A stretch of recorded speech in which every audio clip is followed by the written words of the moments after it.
Thank you so much for being early and for being on time. And we'll give it just another couple of minutes. There are 52 of us currently in the learning community.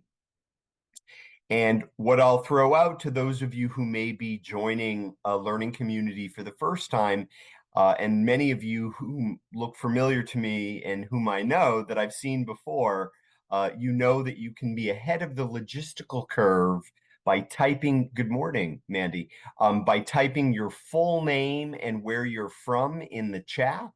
And then that way you'll have taken care of the logistical timestamp that you're here, because we want to make sure that everybody who's here and can stay for the entire conversation gets the credit for attending. So you can follow John's excellent, Ashley's excellent, and others' excellent examples. And again, type your full name into the chat and where you're from. And if you do happen to be sharing your computer with anybody, please do type their full names into the chat as well, because we want to make sure if they're participating along with you that they also get credit for their participation in this learning community conversation on de-escalation, just so that we're all on the same page, that you've logged into the right learning community conversation. That will be our topic of focus in our learning community conversation for the next 3 hours. We have a robust agenda today. If you haven't yet done so, please do type your full name into the chat.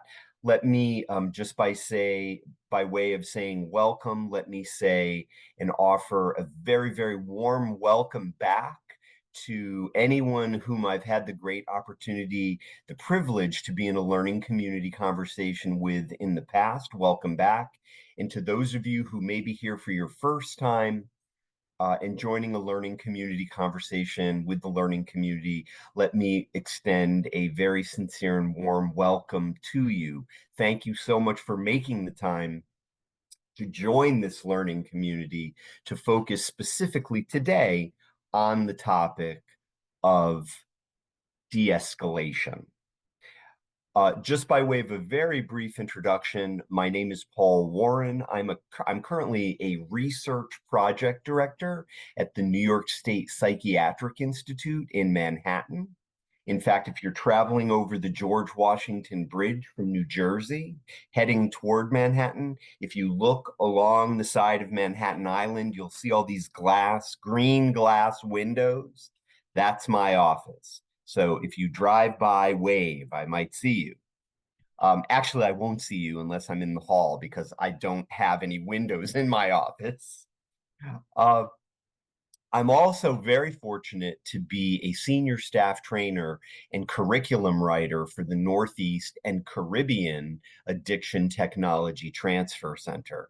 And yes, that does mean that there are times when I've been forced to go to Puerto Rico, St. Thomas, and St. Croix to deliver training. I haven't been forced in a long time, though, Tammy. It's been a while, but I have been forced in the past. I'm also very fortunate to be a member of the international organization MINT, M-I-N-T. And if you're familiar with what that is, and no, it is not a breath mint organization, but if you are familiar with what MINT is, type the letter F in the chat for familiar. If you're unfamiliar with what MINT is, type a U. Okay, so a couple of people are familiar. I'm seeing a lot of unfamiliars. MINT is an international organization. A lot of unfamiliars. Okay, MINT is an international organ. In fact, there could be other Minties on in this learning community conversation. MINT is an international organization that focuses on the evidence-based practice of motivational interviewing. And it's an organization that specifically focuses on supporting and developing the work of individuals and communities that train on motivational interviewing, and supporting practitioners who actually use motivational interviewing, practice motivational interviewing during their conversations about behavior change. So Final thing I'll just tell you by way of brief introduction is I'm also a social worker by training, and I'm a graduate of Hunter College School of Social Work. I began my direct service career in 1991, providing direct services to people living with HIV and AIDS. And I did that for a little over 12 years when I made the transition into specifically focusing on workforce development, helping those who are providing care and services to do that work. And that's currently what the primary focus of my work is. I do a little bit of direct service practice, but predominantly training and technical assistance. Again, thank you so much all for being here. Really glad that you're here and very much looking forward to our conversation on this particular topic of de-escalation. I'm going to share my screen. We'll take care of a couple of other logistical details, and then we will dive right into the content. Again, it's a robust agenda. My hope is that we'll get to cover everything that our agenda lays out for us today. So I'm going to ask you to use the chat one more time just to confirm for me using the chat. You can type the letter Y. There are 77 of us in the learning community. I haven't asked the question yet as to what I'm asking you to confirm, but I thank the 5 of you who have confirmed already, and maybe you anticipated the question.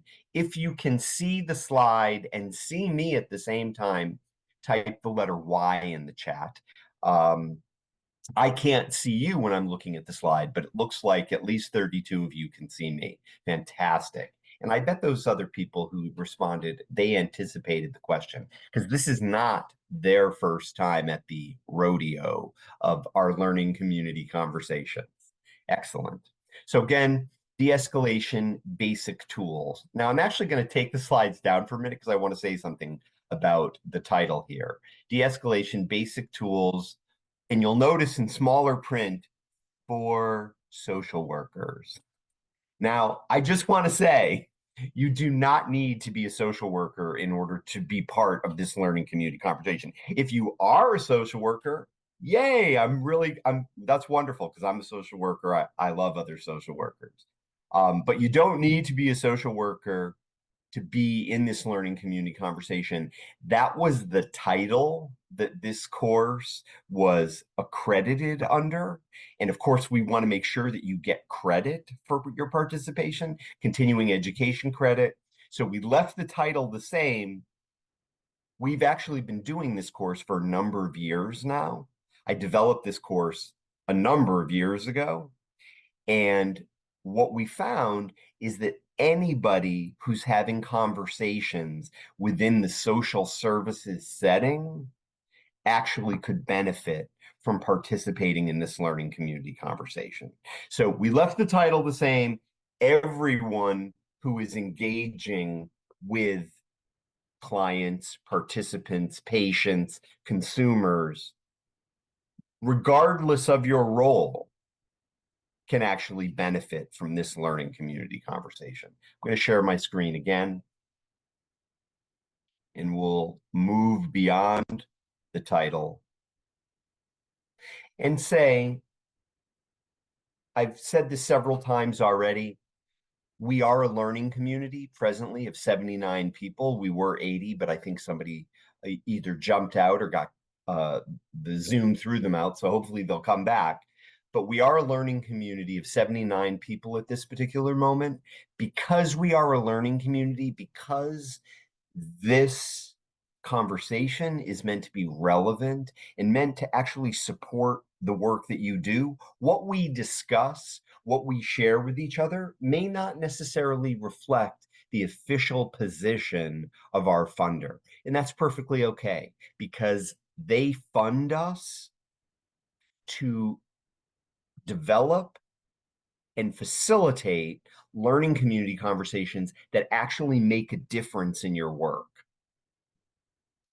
As we engage in this learning community conversation, what I would invite everybody to consider as an overarching guideline from beginning to end is that how we actually talk to each other matters. The words we use matter. And I want to invite everybody to be choosing to use language that is respectful, welcoming, and inclusive to everybody that's in the learning community. We want to use words that actually put people first, that welcome, respect, and create safety for everybody that's in our learning community.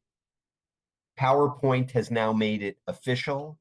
Welcome, exclamation point. Welcome back, exclamation point, exclamation point. There will be a brief evaluation at the conclusion of our conversation today. I'm going to do my best, and I say this every time.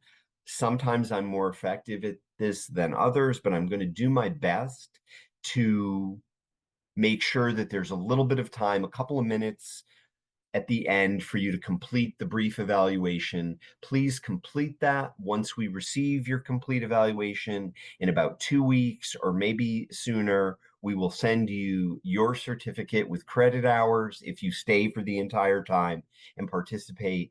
And we will send you a copy of the slides that you are free to use and share in any way that supports you or your colleagues in their work. If you haven't yet done so, there are 83 of us in the learning community. This is the last time I will say it, I believe.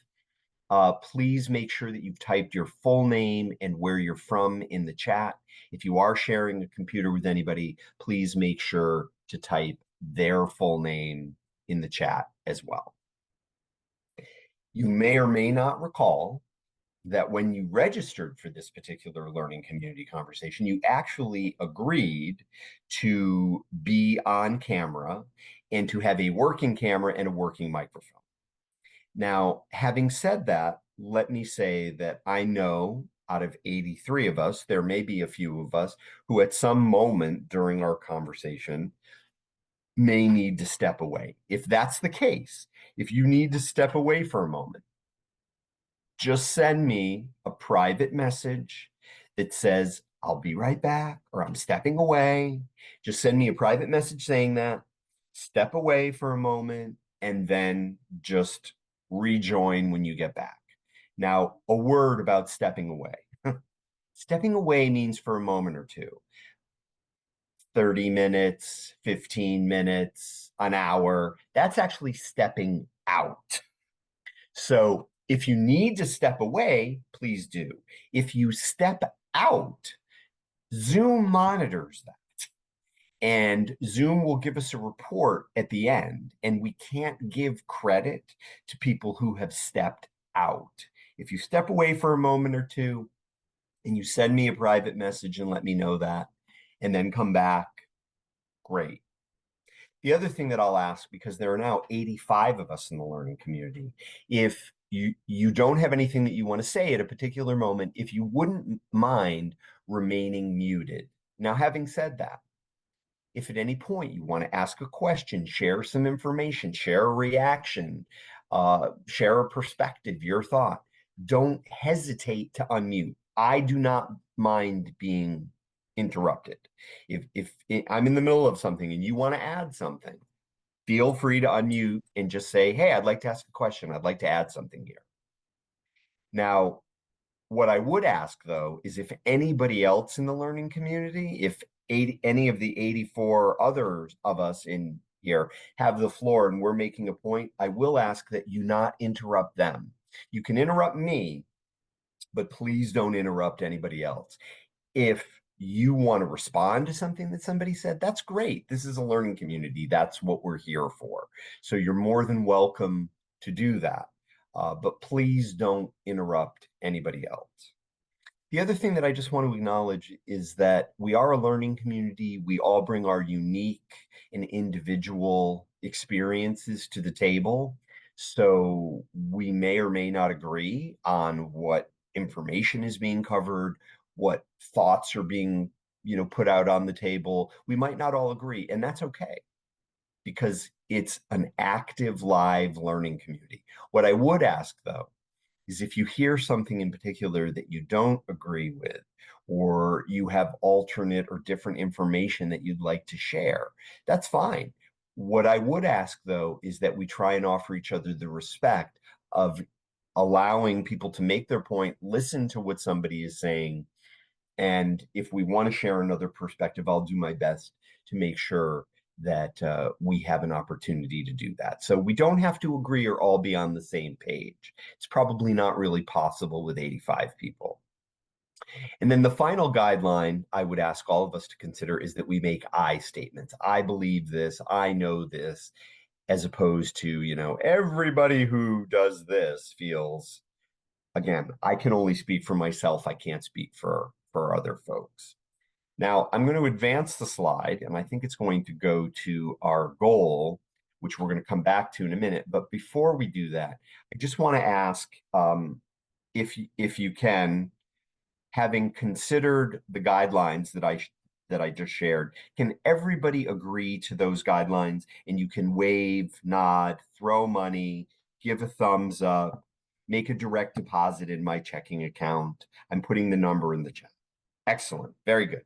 All right. Very, very good.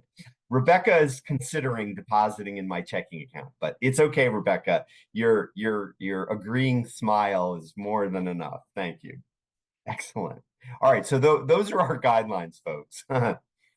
And what I would say is if we need to, we can always go back to those as needed. Yeah, it's perfectly okay. So someone has just sent a private message saying that their desktop doesn't have audio or video capabilities. If it's possible to either go on your phone or whatever, that would be great. Again, how much? Yvette says, "How much do you want?" Well, Yvette, let me tell you. No, I'm kidding.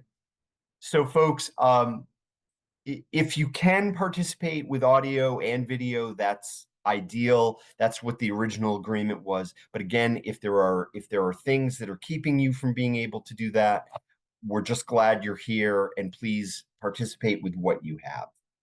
Okay. All right. And a couple of people have noted in the chat that they're having some difficulty with connection problems. So that's why our number kind of is vacillating between like 83 and 85. Oh, and Christina sent she sent a flying dollars icon in the chat. So make note of that, folks. Thank you, Christina. All right. Patient medically admitted. Yeah, April, did you want to add something? Because you're actually unmuted. Did you want to add anything? No, I'm sorry. That was accidental. Not a problem. Not a problem. Sometimes I love accidental unmutes because who knows what we may find out. Okay, and Rhonda's back. She got kicked off as well. Okay. All right. And Dennis, thanks for letting me know. So, and folks, let me just say, excellent use of the private messaging. I'm getting your private messages. That's great. Thank you for communicating.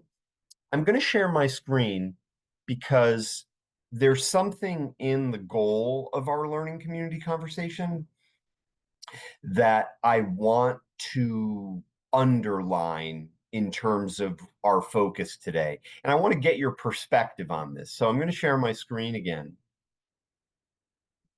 And you'll notice that the first line of the goal, because there are goals, there are two, to normalize heightened affect feelings as part of human interactions in the health services environment.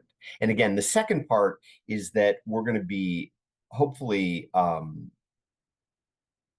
during our time together and after our time together, this is an opportunity to consider ways of being and methods of communication that actually preemptively or responsively decrease conflict and promote collaboration, which ultimately, if you think about it, folks, that's the essence of de-escalation, that we are either preemptively or responsively decreasing conflict or tension and promoting collaboration.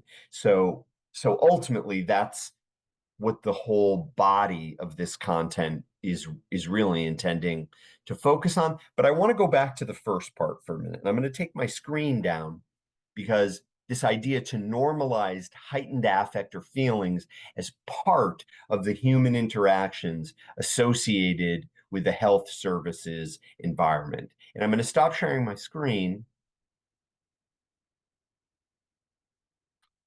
And I just want to ask, I'm wondering what your thoughts are, what your reactions are to that statement, that heightened affect or high or feelings, complex feelings are often just part of the background or the experience of patients, participants, clients, consumers coming into the service environment. And I'll just do a general poll. Do you agree with that statement? If you agree with that statement, type an A in the chat. If you disagree, type a D. And if you're unsure, type a U. And I'll repeat it again, Tiffany, just so in essence, what I'm saying is, would you agree that when patients, clients, consumers, participants come to care, I'm seeing a lot of A's, would you agree that they often come to care maybe in a state of heightened affect? They might be feeling some sort of strong feelings. I see Kimberly nodding her head. Yeah. So I'm wondering, would anybody be willing to unmute? So far I'm seeing lots of A's in regard to that. And I wanted to kind of put that on the table as the beginning of our conversation. Yeah, and certainly you'd have to ask them. But again, I would also even throw out, Tiffany, that they may be experiencing that and they don't even know it. It could be, Kimberly also seems to agree with that too. Yes, Kimberly? Yeah, yeah. And Kimberly, I don't know if you're able to unmute, but if you are, could you say a little bit about, if you would like to, you can pass if you'd rather not, but would you be willing to say a little bit about why you agree with that statement, that clients, when they come to care, participants, when they come to care, they're often experiencing heightened feelings or affect. So would you be willing to comment on that? Are you Thank you. talking to me? Yeah, yeah. Okay. I didn't know if there's other Kimberlys on the call or other Kims. I would say that oftentimes when they're coming, they're already thinking about the trauma or some experience that they've had, and that kind of feelings are going to bubble back up. So they're already coming in feeling very strongly and often negatively because they're trying to work out those traumas with us. And so they're coming in with that, and then if they feel like they're not being heard, that can also heighten that sense of frustration that they're feeling. Fantastic, Kimberly. And before we go to Yvette and to Laura, I just want to underline that something that Kimberly said, and Kimberly, what you just said really starts to build the connection to one of the core practices of de-escalation, because you said, and tell me if I heard this correctly, you said if they feel like they're not being heard. Did I hear you correctly? Okay. Okay. Fantastic. Fantastic. So Kimberly has already sort of helped us bridge into one of the core aspects of effective de-escalation. Yvette, thanks for your patience. The floor is yours, and then we're going to go to Laura. Go right ahead. Okay, so some of what you're talking about, I experienced on the weekend. I had to work Saturday and Sunday. Okay. And my colleague, I'm a creative arts therapist. I'm a music therapist, and I'm a CASAC, a master CASAC. Okay. So the groups that I had to do, and I have a colleague that's she's a social worker. A lot of the patients that came in, they come in. Some of them, a handful of them come in because they really want recovery. I work with substance abuse and mentally ill patients. Okay. But we're finding the majority of them are coming in because they're homeless. And what happens is by the time they reach the rehab, there's expectations. Yep. We'll give you maybe a day or two if the nurses excuse you, but you're expected to go to groups. Yeah. And they escalate when you say, well, this is a group-based program. You have to go to groups. Well, I just came here to rest. Well, it's not a hotel. It's not, sometimes we joke, we say hotel, motel, Holiday Inn. It's not that. They like that because it's, it's a part of a rap song. They said, well, they're not leaving. So, we try to just de-escalate them by saying, okay, we're going to ask the nurse to give you some time so you could rest maybe 1 or 2 days. But the expectation is you have to go to groups. That's where you get the core learning of relapse prevention. And it's very difficult. We had right now, when you saw me leave and I came back and said to mute, mute the screen. Yeah. We have 3 people just signing out now. And my colleague, who's a CASAC T, Yeah. I had to go and help her with something because she was panicking. She opened the door and says, you got to come, you got to come, you got to come. So this is part of in this field that what happens. I hope I didn't talk too much. No, thank you so much. Thank you so much, Yvette. And I really want to underline something that you said, because you're acknowledging a dynamic that can occur, and we have to find a way to kind of address the dynamic where there's a misalignment between what the person wants and what's expected of them. And that can be a significant friction point. And sometimes we're kind of left scrambling to figure out how to help there be a connection between the person and the services. And your example is a beautiful one. They come in and what they want is they just want a place to rest. They want a place that's off the street, that's safe, where they can rest. They don't want to go to a group. In order to be in the program, though, the expectation is that they're going to participate in a group. So again, and I will also say, and you'll notice I'm going to do this whenever it pops up, similar to what Kimberly kind of laid on the table for us, is you're noting how sometimes appropriate humor, can help build rapport and kind of take it basically can de-escalate the situation. And again, that's a very individual thing. And some people use humor more effectively than others. And of course, appropriate humor, not inappropriate humor, because we don't want to escalate the situation or offend somebody. So Yvette, thank you so much. What you shared was very rich. So thank you. Please feel free to talk as much as you like. Laura, the floor is yours.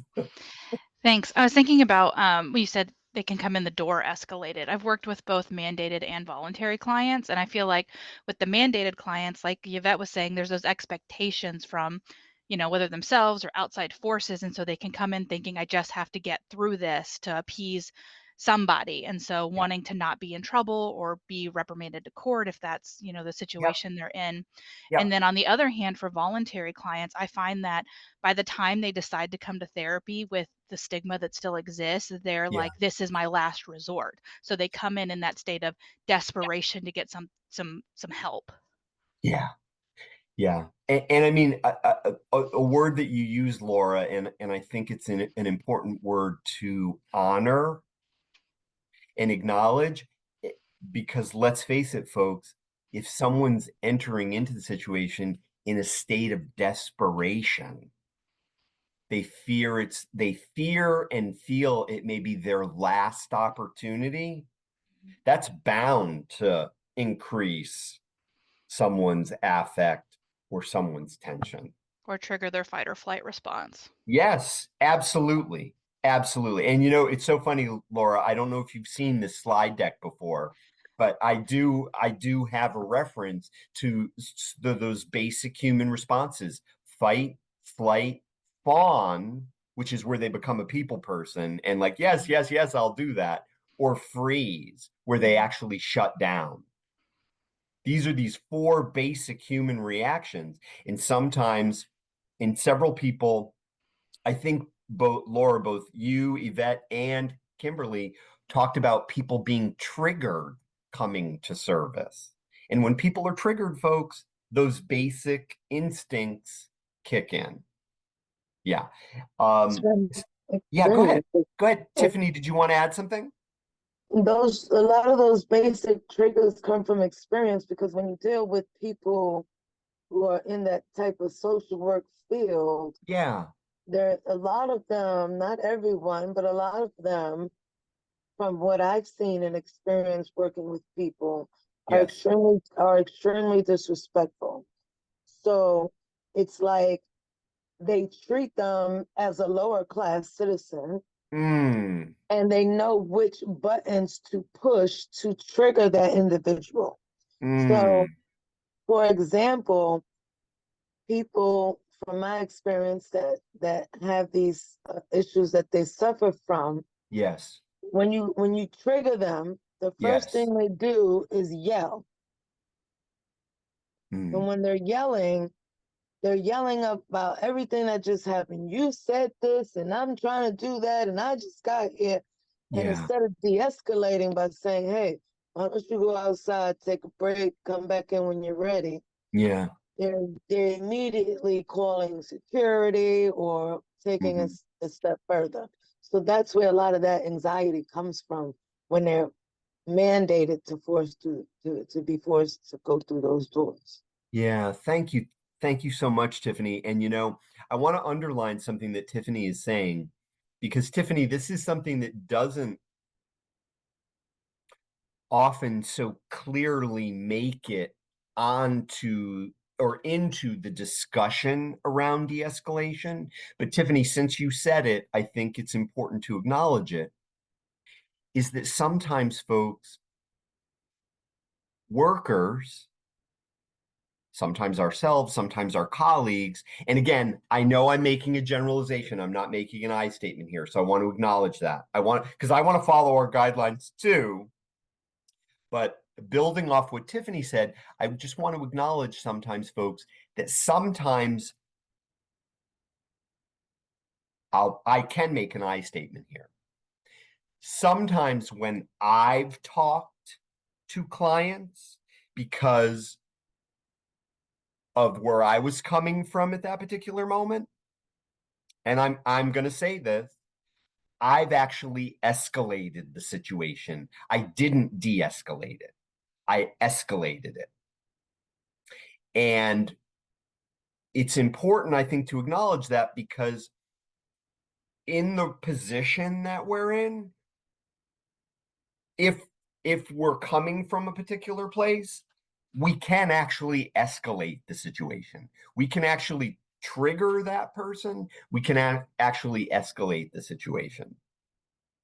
And it's knowing where we are, but also knowing like what can we do about maybe adjusting that so we're not actually escalating. And I just want to acknowledge that Stephanie wrote in the chat, people can get reactive when they are in stressful situations. Absolutely. And Haidia wrote, being authentic is the best way I have been able to I think you meant de-escalate, not desecrate. But I think you meant de-escalate. Giving the client some power by acknowledging their rights and feelings. Yeah, and I want to underline what acknowledging their rights and feelings, absolutely. And Rachel writes, can some people get escalated by you being nice? I can absolutely understand. Yes, I'm sure that's possible, Rachel.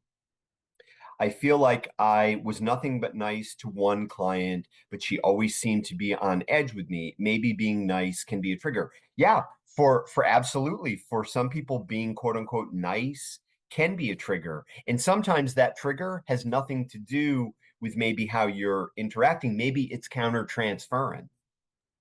Maybe Yeah. maybe go ahead, Tiffany. Go Sometimes, ahead. sometimes there's a difference between just being nice and just doing your job. Because, like, for example, with myself, Yeah. I cannot stand it if I'm going to a doctor's office Yeah. and I say, I need to make an appointment with my doctor. Yeah. And the receptionist says, okay, why do you need an appointment? That triggers me immediately, because you all know the HIPAA law, as you were Right. trained for employment, as we're Right. trained as clients. Yep. So why are you asking me, why am I here in a lobby Right. with other patients? Right. So that immediately triggers me. And they do that all the time. And when you Yep. confront them, they immediately say, I was just being nice and doing my job. But they know Yeah. it triggers you, and they constantly do it. Yeah. Yeah. So there's a Yeah. difference with I'm not talking about the individual who made her statement. Yeah. With You're my not talking about Rachel. experience, Yeah. it's like a condescending nice. Yes. Yes, it can be. And Dennis makes a really good point. Like, being nice is also about perspective. What I may perceive as nice, someone else may perceive very differently. And what I want to throw out here, and I love to be able to say this at this particular point. And Lindsay, absolutely, transference, countertransference. That's always going on when you have human beings together, whether we're aware of it or not. But I want to make kind of a statement in regard to this, and then I want to see if anybody has any other thoughts about clients or patients coming into the social service environment with a heightened affect. But I will say this, that de-escalation, the process of de-escalation, is far more than just being nice. I'm going to repeat that. The process of de-escalation is far more. It has far more dimensions. It's far more intentional than just being nice. And as Dennis so accurately acknowledges, I think that nice, quote unquote, is really quite relative.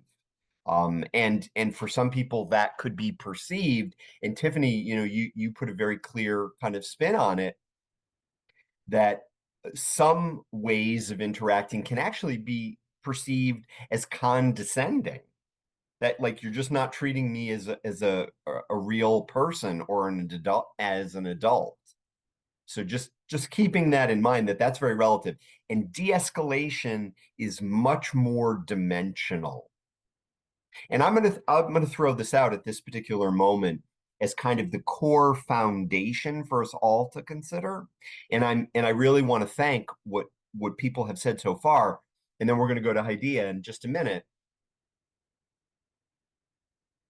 Core basics of de-escalation. Letting that person know that they are heard and that they are seen in that moment. And I see some heads nodding in regard to that they are heard and that they are seen in that moment.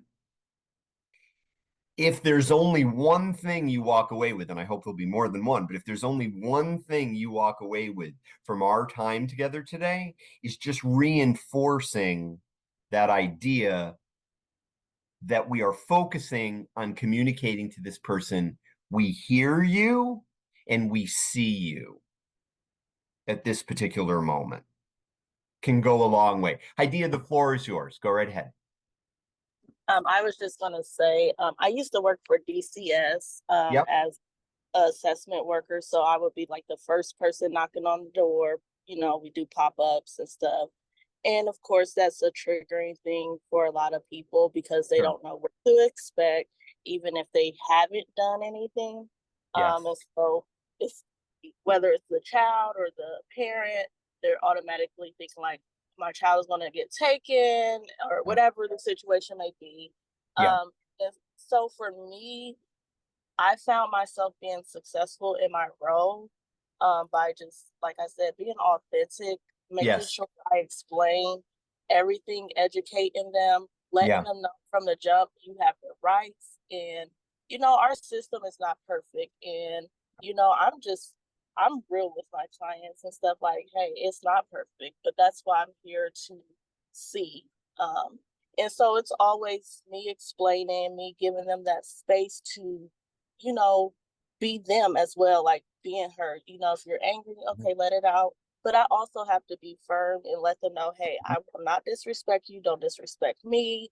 I'll be honest with you through this whole process as much as I can. But I let them know that because there's other people that come before you. And so they paint a picture, whether that's through therapy or whatever services that we're offering people. There's other people that come before you that laid a bad name for us. And so you kind of have to walk them through that and give them a safe space, you know, Yep. even if it's not going to be okay, like give them a safe space to let them know that you are there to really, whether that's advocate for them or, you know, meet their needs wherever they are. Yep. Yep. Yep. And again, the emphasis on that safe space, that you try and create as safe a space possible for that person in that moment. And, you know, a couple of other people have alluded to this, and I did get a message from Sylvia. Sylvia, I don't know if you're still here, but I just want to say that this course does get, this learning community conversation does get offered like every other month or every 3 months. So, and I know you maybe have already stepped away, but if anybody has to step away and can't complete today, unfortunately, we can't let you do a makeup. But you are certainly, if you want to participate in the full learning community conversation, we do this course. It'll be done again, so you're more than welcome to join it then. And I did want to underline something that Vivian put in the chat. Demonstrating periods of silence and stillness can also be effective.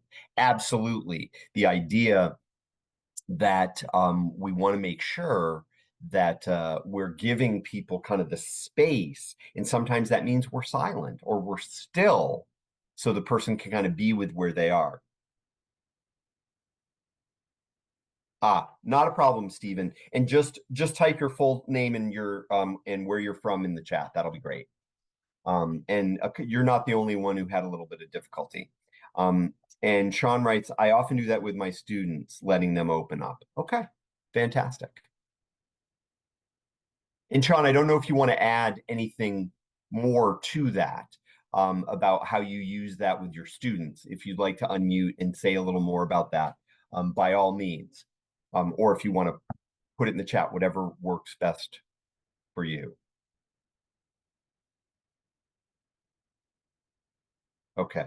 Yeah, Sean writes, silent and still, letting them have ownership of the space. Yes, absolutely. Absolutely. So I just want to reiterate, folks, and I really appreciate what's being put on the table already, but I want to reiterate and I want to underline that one of the things to keep in mind is just by the sheer nature of what we do and the settings that we do it in, there's a strong possibility that when somebody walks to that front desk, or they come through that front door, or they log on to that Zoom meeting,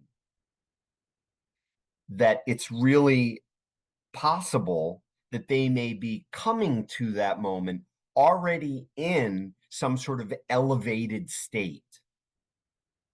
And it's important for us to keep that in mind, that the fact is that they might actually be in that place already. I'm not sure if we were supposed to put we work prior. Yep, we definitely want to, you definitely, thank you for putting that where you work. That's great. Okay, very good. All right, so folks, keeping that in mind, it sort of builds the foundation of why we want to intentionally focus, and I'm going to put it this way, on the process of de-escalation. I'm going to repeat that, on the process of de-escalation. De-escalation is often thought of as an event. What I'm going to ask us to think about is that it's a process. It's not an event. It's actually a process. And I'll break that down much more specifically in just a moment. I'm going to share my screen again. Excellent. And I just want to walk through what our objectives are. I do have a scenario that I'm hopeful that we're going to get to today, but keep in mind, these are the objectives. And hopefully we're going to talk about this process of de-escalation. I have a model, a very brief, quick model called the ABC model that I'd like to share with you. That's a tool that you can potentially use. And also we're going to be talking specifically about some communication skills that support the process of de-escalation. And then this last bullet is the one I really want to draw your attention to. And I'm posing this question to all 95 of us who are here today. Identify and commit to 2 self-care actions. So I'm going to stop sharing my screen for a moment. And I want to ask this question. And again, I invite anybody who wants to unmute. And Adam, I'll ask you if you'd be willing to respond to this. And again, if you want to pass, feel free. But I'll throw out the question, then you can decide if you want to respond to it or not. But the question is this: that learning objective is identify 2 self-care activities that you can engage in. And this is the question: why, in the beginning of a de-escalation course, am I inviting you to consider your wellness and your self-care activities? So Adam, if you want to unmute and respond to that, that would be great. And then we'll see if anybody else wants to respond to it. But I assume I'm the only Adam here. If I'm not, I apologize, but I never have a problem speaking. So I mean, I think that the idea of being able to have self-care, the idea of having personal wellness, the idea of having your best self available allows for you then to be able to do the things that a lot of these folks have said, to be genuine, to be able to be, caring in your presence, right? And to be able to do the things that you need to do effectively to be able to help somebody to regulate whatever it is that they're going through. So I think in our field, honestly, everything kind of comes from being able to be centered, to be yourself, to have that level of peace. And self-care is obvious. I mean, at this point, and I think all of our careers, we're recognizing that self-care is just a gigantic piece of that. So in my opinion, that would be it, man. okay. So Adam, can you just confirm for the learning community that I neither spoke to you before this learning community, nor did I pay you to read that script that I wrote for you?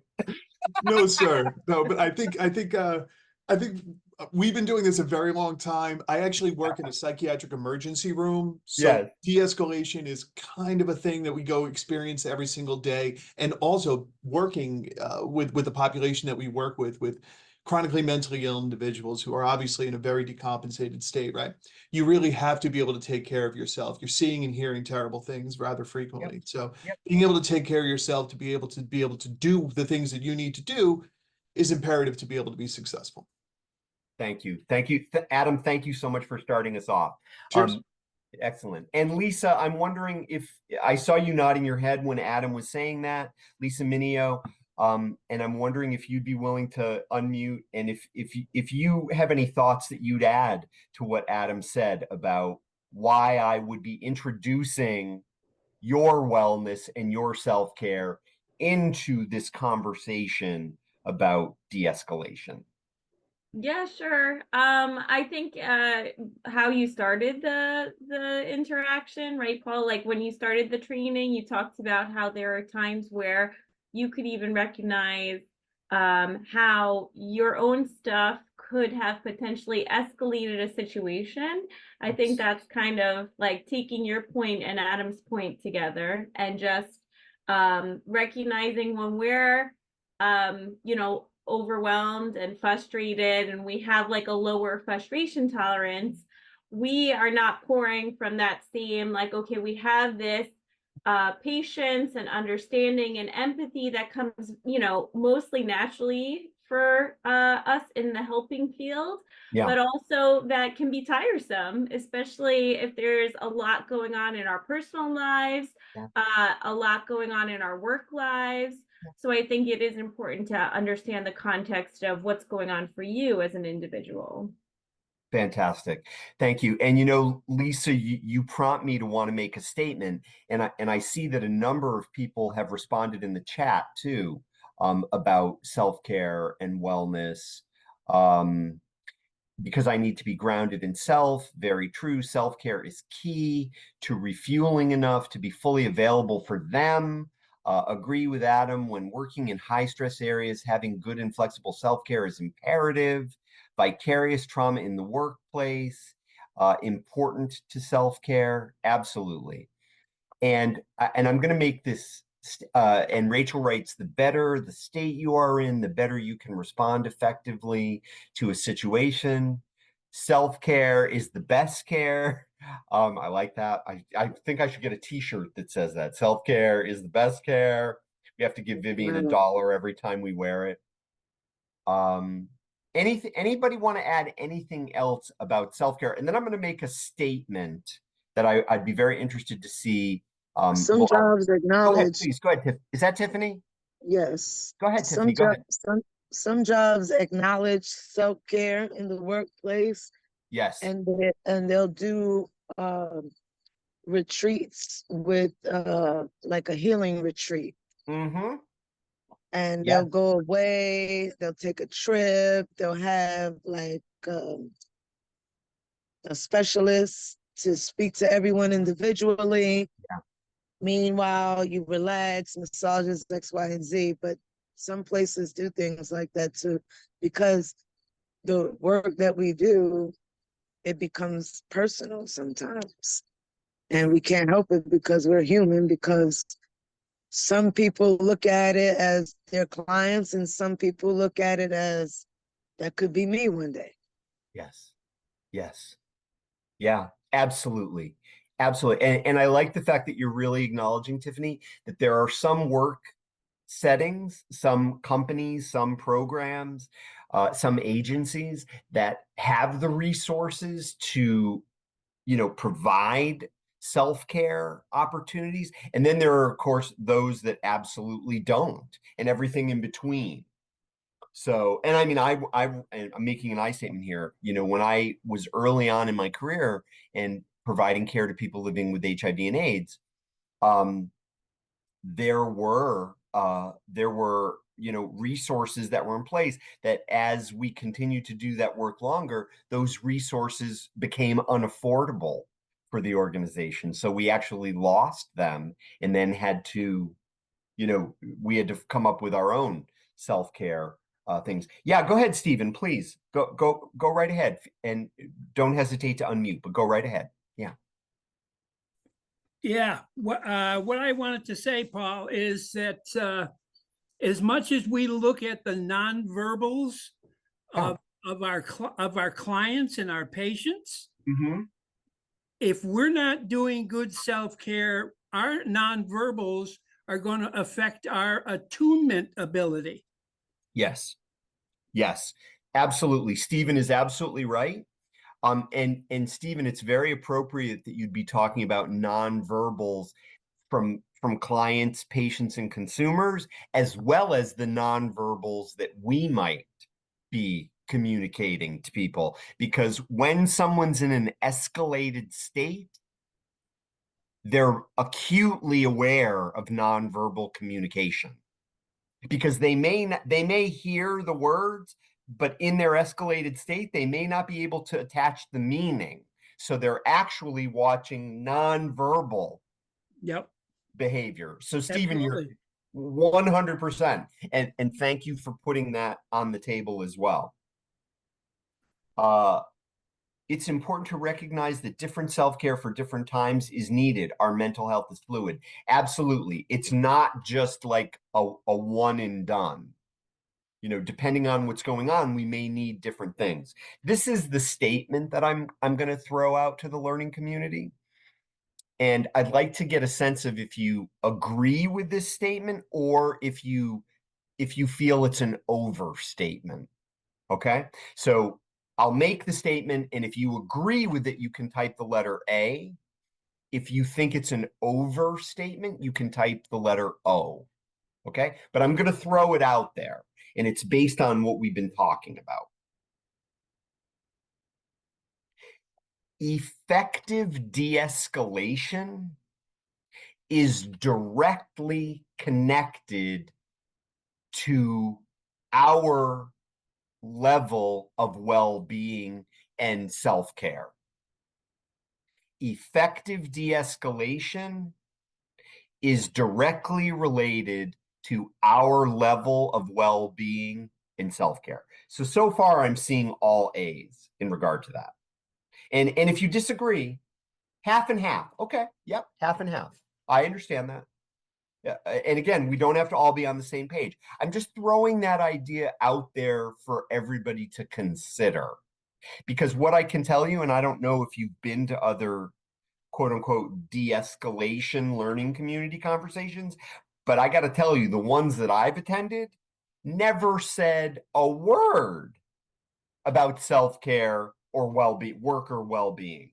They mostly focus on, you know, like these are some of the skills that you want to use. And that's great. But if you're not in a place of like centeredness or your best self, it's going to impact how you actually use those tools. Inaja, go right ahead. Hi, how are you? My name's Good. Dave. How are you? Yeah. So I just wanted to speak to that point a little bit. Well, Please do. Please do. Right now I'm a case manager at Lehigh Valley Drug and Alcohol Intake. But I've had experience doing different things. I've done foster care for children. I've done juvenile jail for Northampton County, and I've also done kids piece for 2 years. That was my first thing coming out of college. And I do think that when I said half and half, sometimes it's about your self-care, but the other half is like whether you've given yourself self-care or not, you're just expected to perform. So it's the idea that when you come here, whatever was going on, whether you've had time to unload and process your stuff or not, it's expected you put your personal self to the side so that you're able to effectively do whatever it is that you need to do. So I think sometimes, depending on the field that you're in, I mean, it goes unspoken that they want you to have self-care, and or it's just not necessarily considered. It's just like you have something to do and you just need to do it. And I think with jobs that are particularly hands-on and physically and emotionally draining, like some of the that we're in, it makes it harder for some people to be their best at de-escalation, but the de-escalation is still required of you, if that makes sense. It makes complete sense. And thank you so much for elaborating on that, because what you're really acknowledging is wherever you may be, when you walk through that door, there is probably the expectation that you're going to be able to do this no matter what. Whether they provide you with an opportunity or resources for self-care and wellness, the expectation is probably that you're still going to be able to de-escalate a situation. Am I reading that correctly? Right. And now they also allow you the opportunity to tap out, is what they say. If you feel you are at a point where you're on edge or something, or you can't deal with it, tap out. Because what they taught us is when somebody reaches their peak and their climax, you're not de-escalating them, because they're already at the top where nothing cognitively can come through that you're trying to give off to them. So if you feel like you're overwhelmed and can't deal with it, that's where your team support and your tap out comes in. So they may not really be giving you self-care, but they're giving you that option to remove yourself, I guess, and you could regulate in that time while you remove yourself, while somebody else steps in. So that's what I meant by half and half. I do think you need proper self-care before you anyone, because you can't fill someone else's cup if you don't have anything to give out. But that's what I meant by half and half. I do agree with the first half. Yeah. Thank you. It's wonderful. And again, the idea like that you have a mechanism within your program that if people are in a place where they're not in the state, they can tap out. Yeah. Can I say something? Of course you can. Go right ahead. Who is that? Rosie. Go ahead. Go right ahead. I agree with her. I wrote something in the chat in terms of what she stated. I kind of like, in a sense, paraphrased it to step off. There are individuals, maybe that at that particular day, maybe a little better at helping with de-escalation. Maybe it's not. Maybe you're having a bad day. And so maybe you need to just step off and allow maybe your colleagues to help in that situation. It Yes. might be you. You might be having a bad day and you might not be good in Yep. de-escalating the situation. So Yeah. stepping off is important as well. You know, letting somebody else take the lead in a sense. Yes. Yes. And you know, Yeah. that absolutely, and Stephen agrees with you, Rosalind, that at least he seems to. The the other thing I think that you're alluding to is that the fact that like that there's a team of people de-escalating, and that can be very helpful because team members can offer people, like somebody can take the lead if you can't take the lead. Rhonda writes, you cannot de-escalate an issue if you are not mentally well, stressed, or overworked. Basically, you are adding fuel to the fire. And yes, depending on your state, you can actually escalate a situation. Okay? So again, just keeping in mind this idea that effective de-escalation, being effective, being able to effectively use these tools is intimately connected with your current state of well-being. And there's one other phrase I want to throw out, and then I'm going to share my slides again. And that phrase is self-awareness. That part of de-escalation, part of the de-escalation process is being able to check in with yourself and get a sense of, where am I at this particular moment?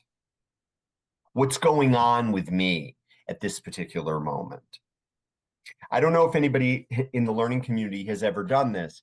And if you have and you want to acknowledge it, you know, you can unmute or you can confirm it in the chat. Has anyone here ever taken a wilderness first aid course? I have. And one of the things that jumped out to me from that course, and some people are typing in the chat, no, I've never taken a wilderness first aid course. But I mention it because one of the first things they teach you in wilderness first aid is when you walk into a situation where you may, oh, when I was a kid, all right, Eric, all right, you may remember this from your course. One of the first things they told us was that when you walk into a situation, you do not want to create additional victims. You want to assess the situation. You want to check with yourself. No, it does sound, does it include bears? Yes, Rhonda, it did include bears because it was in the wilderness. But they were very clear about the fact that if you're going to engage in the situation, you want to offer help. You want to de-escalate the situation. You don't want to escalate it. And part of that is self-awareness, folks. Being aware of where you are at any given moment. Okay? So just keeping that in mind. I'm going to share my screen again. And I'm very hopeful that we're going to get to this scenario. I'm pretty sure we will. So a couple of things I'd like to throw out for people to consider. And again, if you have any thoughts. Yes, yes, it sounds like the first rule of social work. Yeah, do no harm. Create, or the first, role of medicine. Do no harm. But a couple of things to keep in mind, and somebody said this in the learning community just a moment ago. The idea that trying to reason with someone who is experiencing high affect is impossible. And let me throw out exactly what I mean by that. Let's say someone's in very high affect, they're kind of escalated emotionally or whatever. Your attempt to explain something to them, your attempt to educate them about a situation may actually be escalating the situation as opposed to de-escalating the situation, because they may be in such a state that they may not be able to understand or conceive or take in because they're operating from that flight, fight, fawn, or freeze place. They may not be able to take in what you're saying. So what I'd like you to consider there is that the goal, instead of reasoning or explaining or educating, i.e., if they just understand, then they'll calm down. Actually, your attempt to make them understand may be escalating them. So what the goal is, instead of reasoning, educating, is to reduce arousal, meaning to help their affect come down to more of a steady state or a less escalated state, so that they actually may be able to engage in conversation. So just keeping that in mind, that, you know, sometimes the knee-jerk response can be like, well, let me explain why this is what it is. And keep in mind that our explaining is our talking to that person. And we can reduce arousal by communicating to that person we hear them and we see them, we're with them, we're present with them in that moment. So just keeping that in mind. The other thing that I'd like you to consider, and I'm just throwing this out for your consideration, because remember, we're a learning community, we're just looking at these ideas together, that de-escalation, and I'm thinking, Eric, of what you said earlier, that this is something that probably happens on a daily basis, and it could be similar for other people. So the bulleted statement of de-escalation is unnatural may seem like, well, it's the most natural thing in the world. It happens every day. We do it all the time. What I'd like to throw out for consideration, though, is that if you don't do it every day, if it's not something that you're super familiar with, that it actually can seem very unnatural, and it actually requires practice so that you can check in with yourself and then use the tools that you need to use, and that actually becomes second nature in a situation where you're called in to de-escalate. Now, I'm going to take the screen down for a minute, and I just want to underline something here. So I'm just taking the screen down, and I just want to ask, has anyone ever been in this situation? And let me describe this situation, and you can nod or you can put it affirm in the chat, but let me describe the situation. Have you ever been in the situation where you got a panicked knock on your door, or you heard your name announced over the PA system, Lisa, we need you at the front desk, or you got a call and somebody said, you know, Dan, come down here right now. We need your help. So have you ever had that happen? And then you went, some people are saying yes, that's happened. Have you ever had that happen? And then you went and de-escalated the situation, and then you went right back to your desk and continued working. Has that ever happened? Dan says yes. Dan says, yes, that happened to me. Okay. So what I'd like to throw out, folks, and what I hope is that that never happens to anybody in this learning community ever again. Because what I'd really like to introduce for you to think about is the process of de-escalation, and that there are things that are beneficial to have happen after you've done that de-escalation, not that you just go back to work. And yes, eventually you've got to go back to work, of course, but you just de-escalated something. Okay, so let's take a moment and look at the process. We'll look at the process. This morning, yeah, go ahead. Did somebody want to say something? Go ahead. I don't know. It just feels like with your example, it's like if you're taking it personal.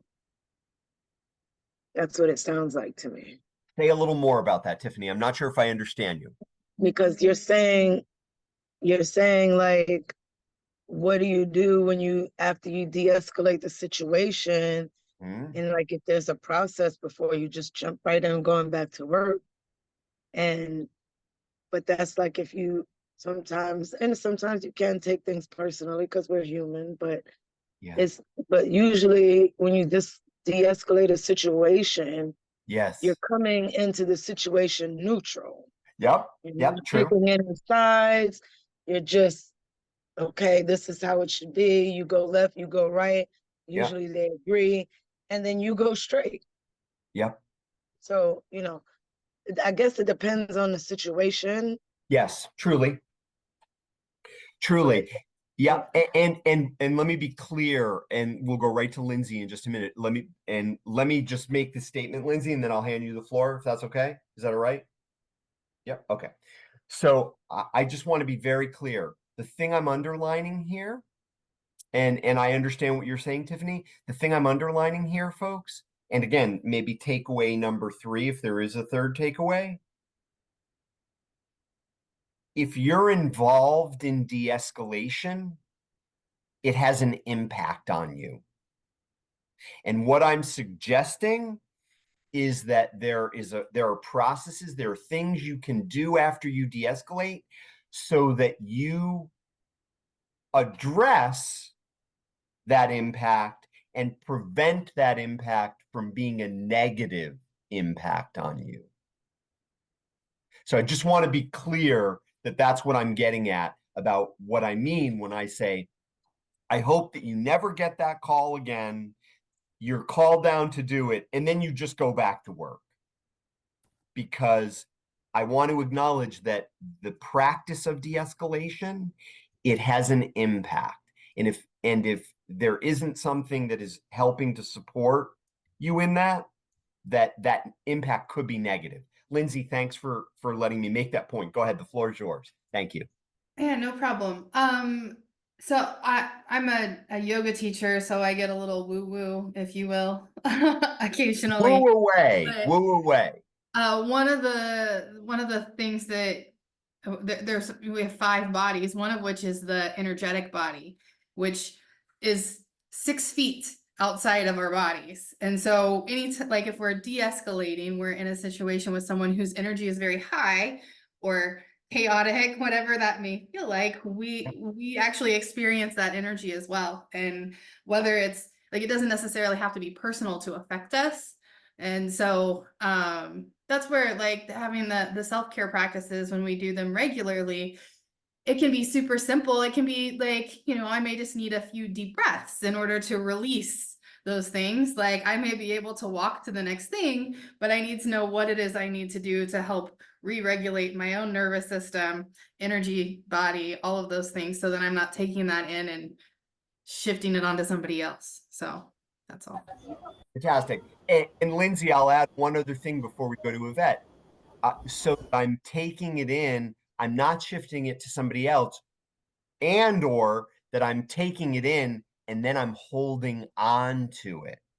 And it starts to create this accumulation. Are you okay with that, Lindsay? Okay. Okay. Yvette, the floor is yours. Yes, I had typed in the chat that happened this morning. The director asked me to come to a different unit. It was a female unit. I'm on a male unit. And she was going to ask the young lady to leave. She did all the talking. I was just there, I guess, as muscle. Just kidding. But she was aware that I had to do this Zoom, this Zoom meeting. And because she said, we have to be firm. And I said, oh, we're going to go like the Terminator and say, get out. But I use humor and appropriate humor. I'm one of those people that use humor.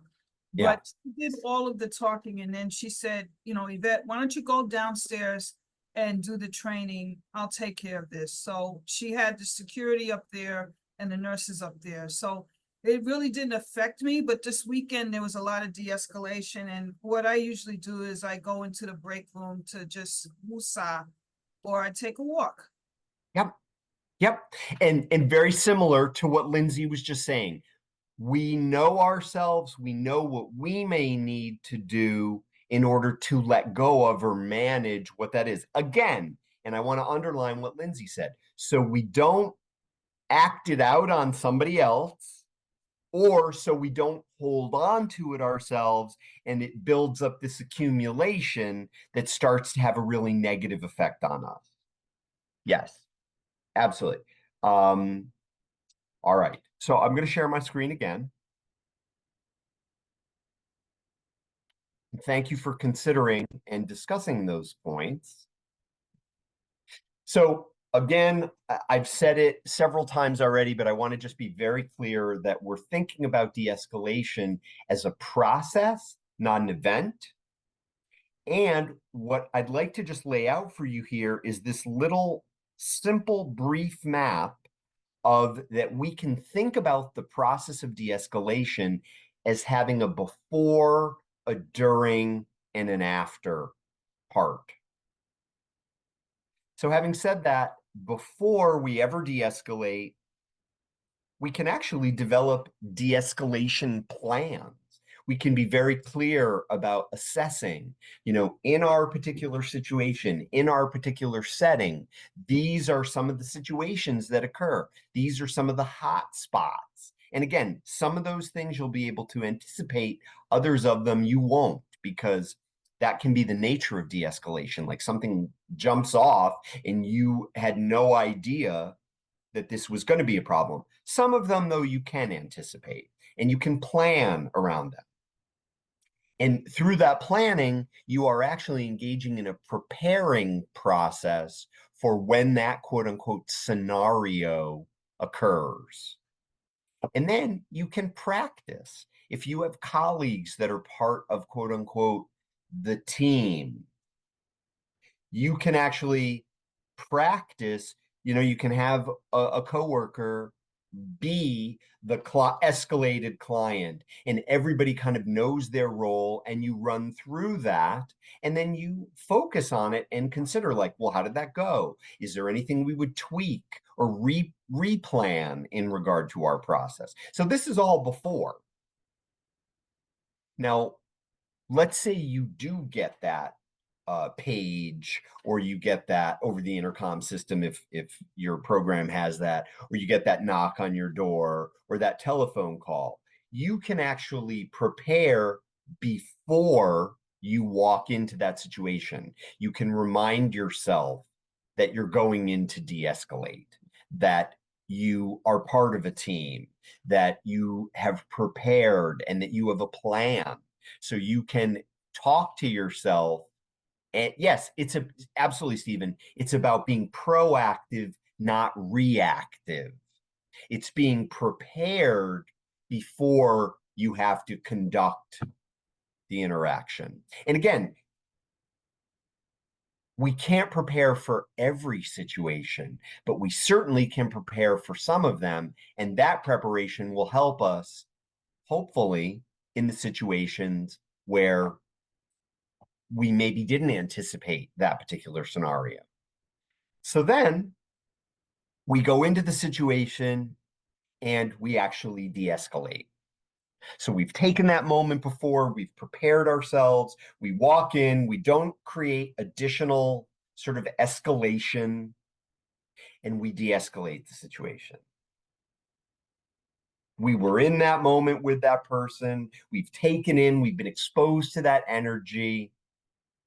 And then what I'd like to throw out is that, and somebody put this in the chat, I think it was Vivian, it might have been somebody else, but the idea of seeking support and debriefing after the de-escalation. And again, that could be very different for each one of us. There are 100 of us in the learning community right now. That could be very different for each one of us.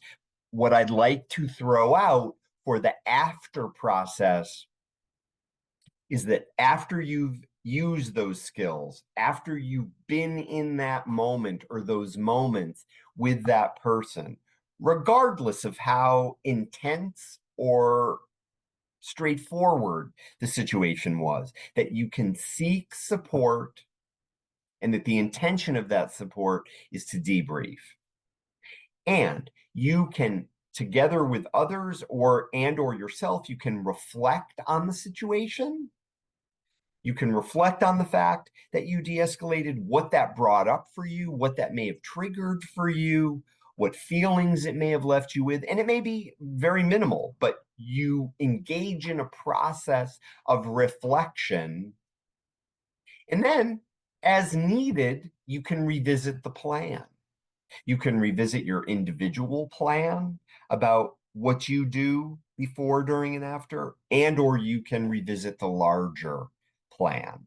So I'm going to take my screen down for a minute, and I'm just going to ask, any thoughts about this before, during, after perspective, and or any of these steps in this process?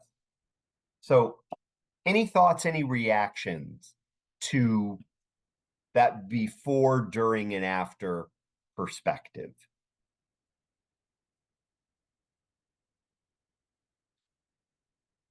Rachel writes, how can you best practice when every situation is different? Yeah, and a great question. And I think that has to do with the core skills that you actually develop that you're able to bring, because no two situations are ever the same. Yeah. All right.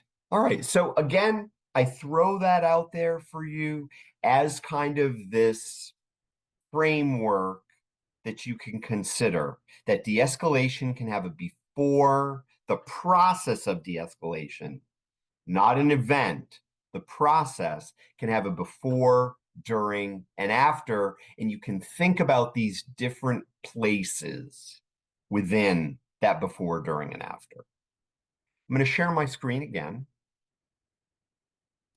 And what I'd like you to consider, and then I think we'll take a break, but what I'd like you to consider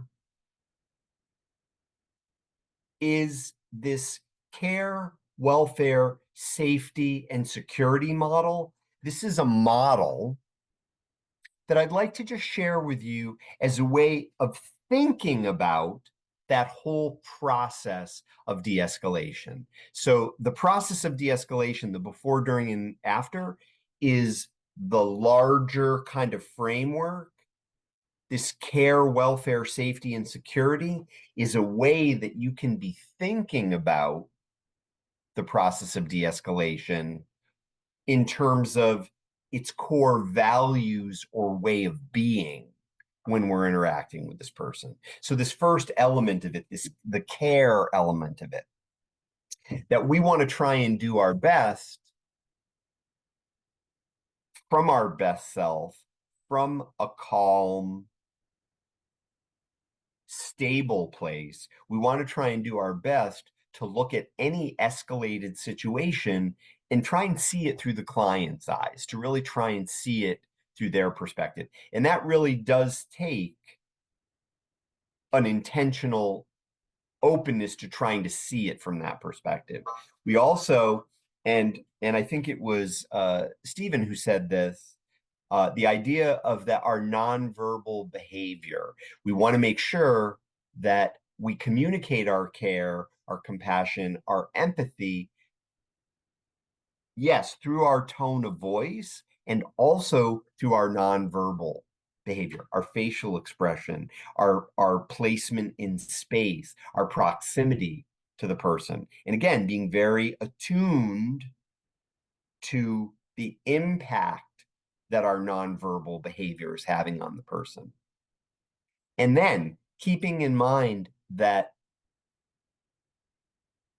we're hopefully engaging in a post de-escalation debrief, and that is to make sure we're not carrying that energy forward or acting it out on somebody else, that we're not accumulating it and it's having a negative impact on us.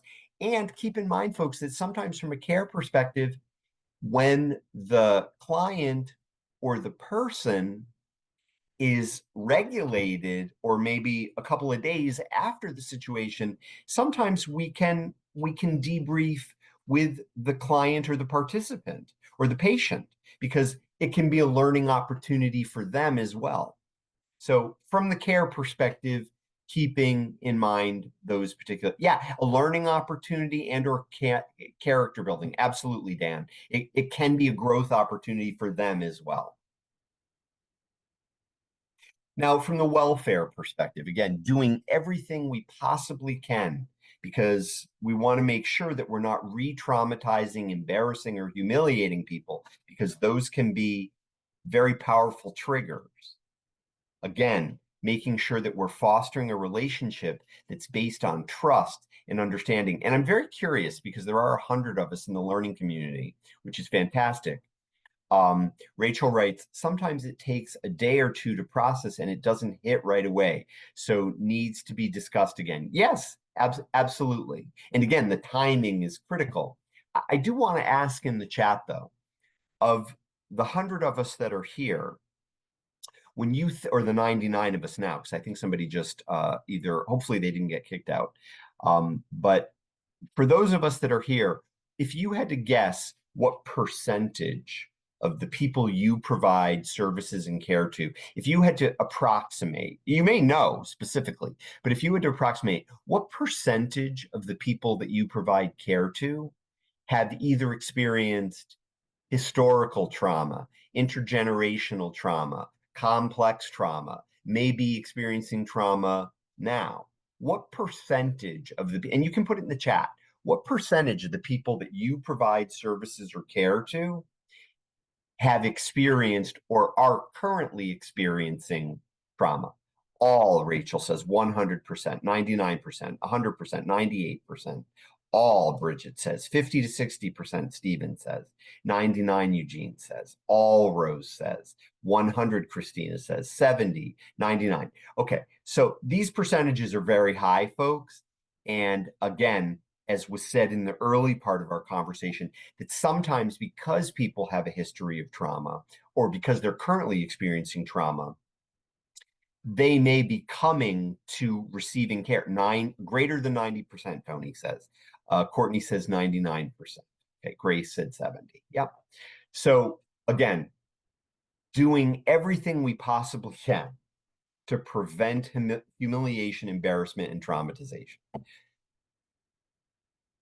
Acknowledging that trust is earned and it's fluid, but doing everything we can to build trust. And I love the fact that this model also underlines understanding, that we are doing our best to try and understand the patient, the client, the participant. And again, helping them to re-regulate, to bring their affects down, to reduce arousal. And also keeping in mind that their behavior, their escalated state is communicating something to us and can maybe provide insight into where they are at this particular moment.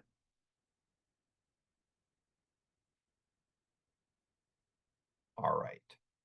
So the next piece of this 4-part is safety. Some of us may have the opportunity to know our clients, consumers, patients, participants, and we may know them and have relationships with them. So it's possible that we may see and be aware of early warning signs, and that knowing that like somebody is doing something very out of character or very different, that is a sign that we maybe can intervene before a situation actually gets acute. So safety, being focused on safety. And let me underline, folks, safety for everyone, safety for all 99 people that are in this learning community, as well as safety for participants, clients, consumers. Also, that we are doing our best to maintain a social service environment, a work setting environment, whether it's remote over Zoom or some other platform, or whether it's physically in person, doing our best to maintain physical and emotional safety for everybody. And then using the least restrictive interventions possible. Now, I'm going to stop sharing my screen before we cover the last one for just a moment. Yeah, absolutely. The idea that behavior really does give us insight into what somebody may need. Yes. So before I cover the last one, and before we take our brief break, I do want to just underline, though, using the least invasive methods possible. It is possible, folks, that there are people in our learning community today that have been in situations that they themselves could not de-escalate. That's common. There are situations sometimes, folks, where everything we do may not actually work or de-escalate the situation. So I want to be very frank and clear and honest that there are situations where sometimes we can't de-escalate. Now, because we couldn't de-escalate the situation doesn't mean necessarily that we escalated the situation. We haven't added to it, but we weren't able to de-escalate it. And that means sometimes that we might have to call 911 or other services in order to go forward. I think somebody's unmuted. Did somebody want to say something? No? Okay. If you do, just unmute. So I just want to be very clear, folks, that I'm confident that nobody in this learning community would pursue that needed level of intervention if it wasn't absolutely necessary. And I want you to keep in mind, folks, that sometimes it is absolutely necessary because the situation is too dangerous or it's too acute and it's out of the scope of what we can do. You do not help the patient or the client if you don't help keep them safe. Yes, can I say something? Of course you can. Go right ahead. Who is that? Rosalind. Go ahead, go ahead, Rosalind. Go right ahead. Well, the last point that you just made, you have to be sure that once you've done as much as possible to de-escalate the situation, you may need to call the 911. Yes. And in other words, don't take any chances. Yep. Once you've done as much as you could in regards to the situation and trying to, maybe help you stabilize the situation. Yes. Pass it on 911. Yep. Do not so I just want to say that once you've done as much as you could have done, pass it on, call the supportive services for that. Yep. Yes. Thank you, Rosalind. And again, I appreciate that Rosalind is reiterating that. And I know, folks, I know that some people in this learning community, and I'm basing it on past learning communities. So if I'm absolutely wrong, tell me I'm wrong. I know that there could be some people in this learning community who would be reluctant to do that because you know what it means. And I understand that. You don't want people to be re-traumatized. And again, we want to be able to intentionally and clearly make these decisions to keep everybody safe. If it's out of the scope of what we can do, it means we need to get additional support and help. And we can try and do our best to make that as least traumatizing to the person as possible. Your safety should never be at risk. I want to repeat that. Your safety should never be at risk. And Stephen, you're absolutely right. That is why it's important to have a team. That's why it's important to have clear protocols on what you do and that everybody knows that going forward. Lynn wrote, I work in a homeless shelter and the clients that I work with have had numerous traumas and they haven't had an opportunity to talk with someone to de-escalate it. It has affected their lives greatly. Yeah, and Lynn, you make such a powerful statement there because unresolved trauma significantly affects people's lives. It affects the relationships in their lives. It reflects the trajectory of their lives. It prevents them from achieving the goals. And of course, we don't want to add to that. We want to help them to connect to services so that they can actually have the best quality of life and the best health possible. Yvette, the floor is yours. So I didn't say this before, but I work in Yonkers, St. John's Riverside Hospital. Okay. We're a hospital-based rehab Yep. and have 3 rehabs. One is co-ed, the other 2 are male. And we Okay. have toxins that are co-ed. Anyway, Okay. one of the male floors, and we do have we have what we call a condition 10, which is the situation has gotten to the point where we have to have hospital security come on the unit. We try our best to de-escalate, but you know, there's some big men here.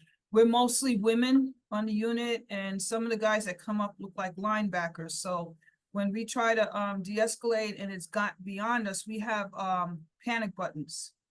The nurses use it more than the counseling, the clinical staff, because you know, they just are not trained, you know, to try to de-escalate. But anyway, so that's our protocol is condition 10. Then you know, when they come upstairs, it's okay, what do you want to do with the patient?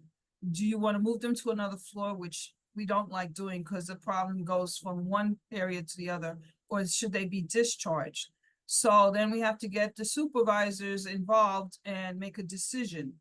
And 9 times out of 10, the patient just says, I want to go. I don't like it here anyway. I wanted to just rest, and they're not letting me rest. So I just wanted to share we call it a condition 10. Yep, thank you so much, and really appreciate the specifics. And again, folks, this is where a situation has escalated beyond the ability to be contained safely within the setting. Am I characterizing that correctly, Yvette? Yes. Okay. And that happens, folks. That doesn't mean you failed. It means that you did everything that you could, and that now it's the time, through thoughtful, appropriate consideration, and sometimes that needs to be done quickly, to move to the next level when necessary. Okay? I'm going to share my screen again, and then we're going to take a 15-minute break. Not quite yet, but I'm going to share my screen. We'll take care of this last element, and then we'll take our 15-minute break. The last element, folks, and appropriately so, security. And, you know, the idea that we will do our best when possible, when appropriate, to help that individual to make their own decisions. We just got a great example. The security comes up and they say to the staff, what do you want to do with this patient? And the patient says, I just want to leave. I want to leave.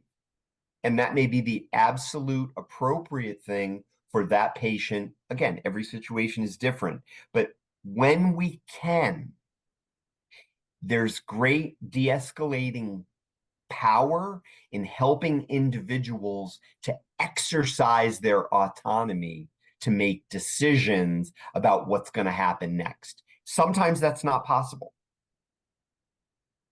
Sometimes we can't do that in situations, but when we can, and the scenario that I'm hopeful that we're going to get to is a scenario where possibly this person can be given the opportunity to exercise their autonomy.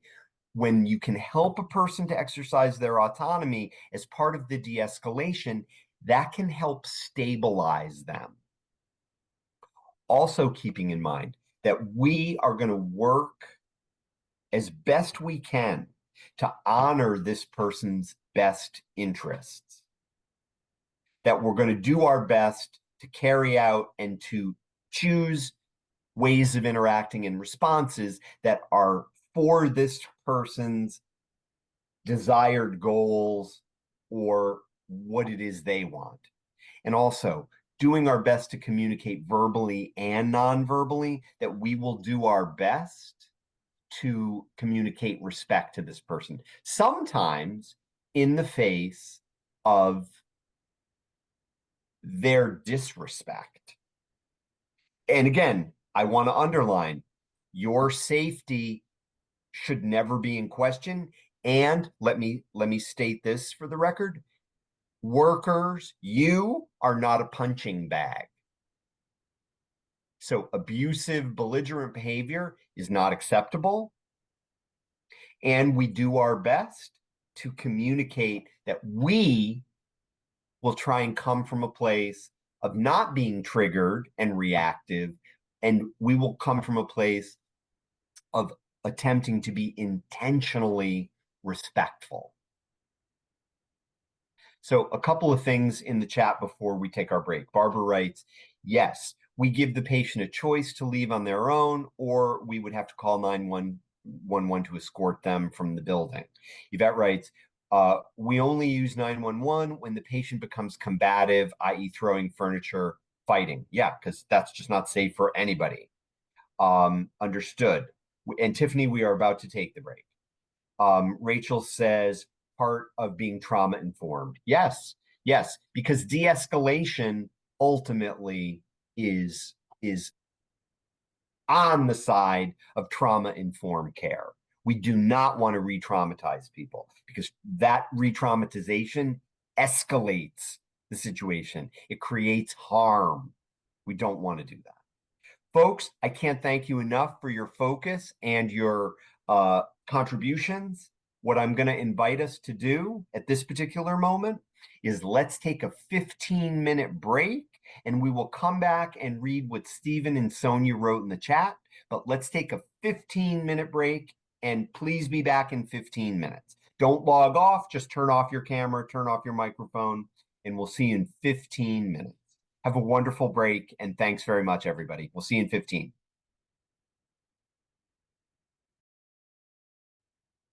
Welcome back. Welcome back. I hope you had a good break. So we'll give it just another moment, and then we will go ahead. We'll let people turn their cameras back on.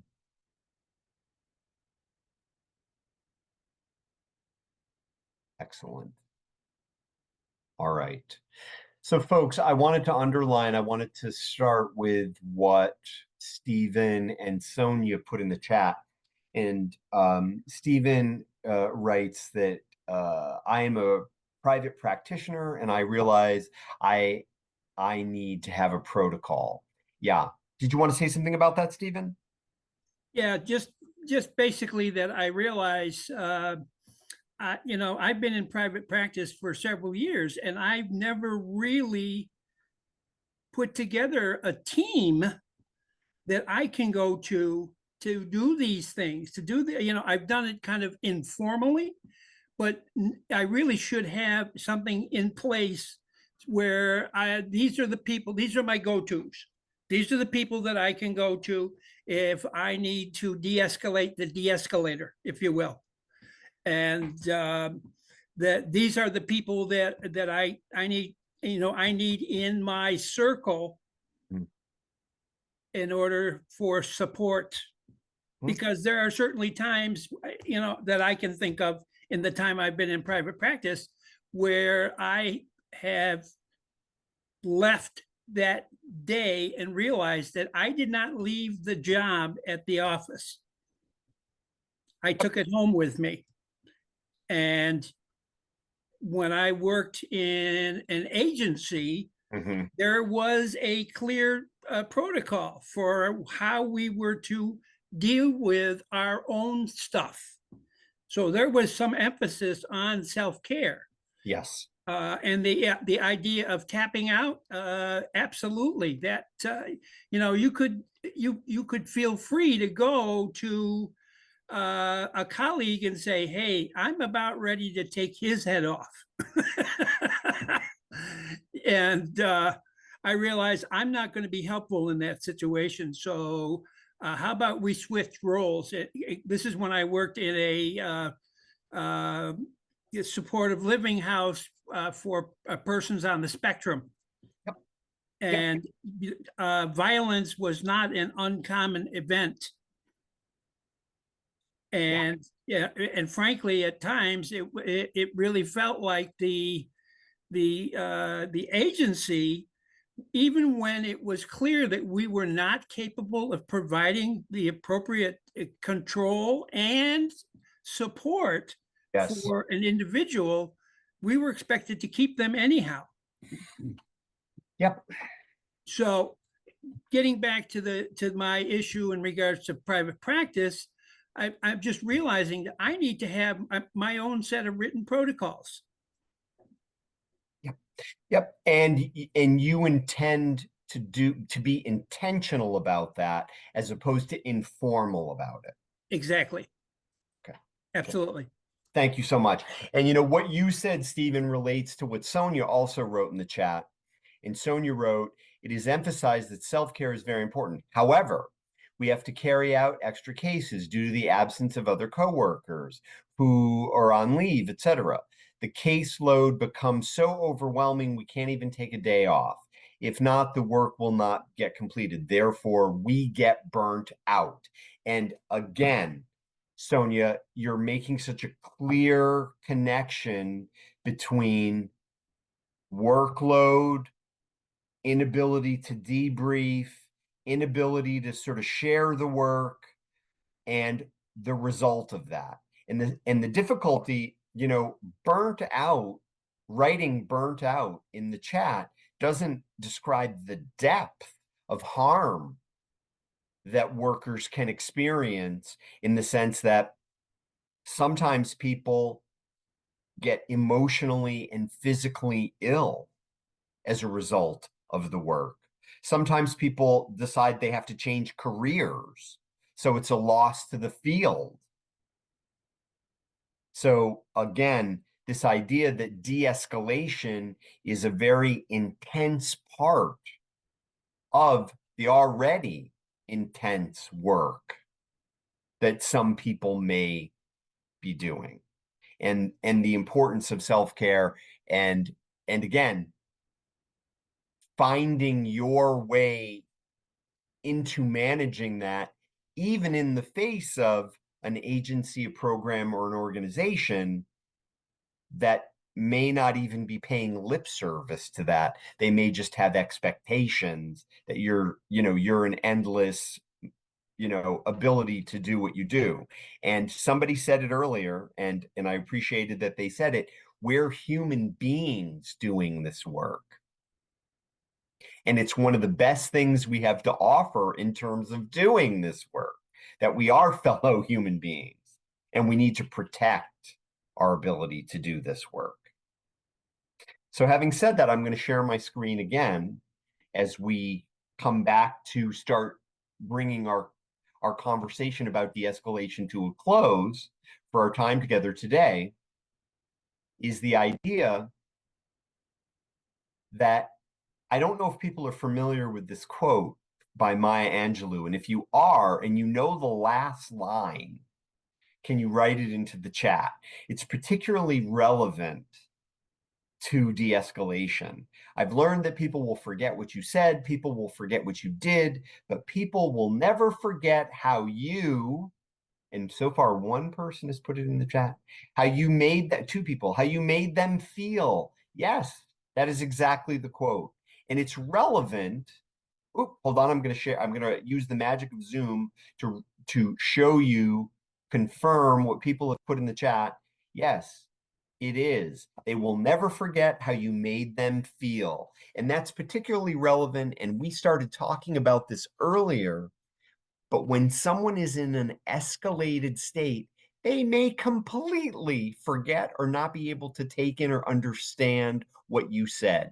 They may not remember the details of what actually went down or what happened or what role you played in that. But what they will remember, because again, we're talking when someone's in touch with their instinctual self, they will remember how they felt. They will remember the energy of the interaction. So just keeping that in mind, that that's the level of where we're engaging in this process of de-escalation with somebody. And I will reiterate what we talked about at the beginning, the idea of moving away from attempting to reason with somebody, educate somebody, and moving toward helping that person to reestablish a sense of safety, communicating to that person that we hear them and that we see them, we're present with them. And Vivian writes in the chat, actions speak louder than words. And you know, Vivian, I'm gonna add this to what you said and tell me if you're okay with it, is that presence speaks louder than words as well. And I'm wondering, Vivian, if you have any reaction to that. But I will add that presence, being able to communicate that you're present with this person. You're with them in the moment, you hear them, you're trying to understand them, and that you see them in this particular moment. And again, I would combine all that and add that to the idea that we are communicating that we are present with that person. So a couple of things to keep in mind. When somebody has actually gotten to a place where they've de-escalated to a point where they may be able to engage in a conversation. Yep. And Vivian is thumbs up with I see and hear you. Thank you for letting me know, Tony. Oh, and something else just popped in the chat. Let me just quickly check. Lynn just writes, just recently I was physically threatened by a client and the police had to be called. I had the rest of my team, including my boss, to de-escalate and debrief. And Lynn, I'm so sorry that that happened to you. That must have been really terrifying. I mean, I don't want to make an assumption that it was. I know if a client physically threatened me, I would probably be pretty scared, or I might be angry. I guess it would depend on what happened, how I was feeling in the moment. I'm so glad to read, though, that you had your boss and your team to de-escalate with, in terms of that you actually had the opportunity to debrief with them as well, I hope. Yes, that you were able to debrief. Fantastic. So when somebody is at a place that they are able to actually engage in a conversation, I wanted to include these 5 bullets about setting limits. Again, they're very clear sort of explanations, steps that you can take. And the one I really want to invite you to land on or focus on is the allow time. Because sometimes people need to ponder the options or the choices, and that they can consider the consequences of their choices. And allowing them the time to do that relates back to that letting the person exercise their autonomy. That sometimes if you help a person to have the opportunity to exercise their autonomy, then they're able to sort of move forward in a less escalated, maybe less destructive or problematic way. So I believe we are at the point where I want to share this scenario with you. And before I let the computer read this to you, and you may be reading it to yourself right now, but before I let the computer read this to you, I want to underline the 3 characters. Jody is the main character. She is the person living at this transitional housing program. She's the main character. Dave is the staff person who works at the transitional housing program. So for the purposes of our conversation, we are Dave. And Andy is Jody's boyfriend. And he's visiting Jody at the housing program. Jody is the main character. We are Dave. Dave is the staff person. Andy is Jody's boyfriend, the visitor. Okay? I'm going to let the computer read this to you. And then I'm going to ask for your thoughts and your reactions. Again, you may have read it yourself. The computer's now going to read it out loud to you. The voice may be eerily familiar. Jody is a client in the Women's Transitional Housing Program. It's Friday night, and her boyfriend Andy is visiting her in her room. Andy is still visiting, and it's past the required curfew time. Dave, the staff person on site, knows this is against the program guidelines. He's concerned about going up to Jody's room to ask Andy to leave, because Jody is known to cause a scene.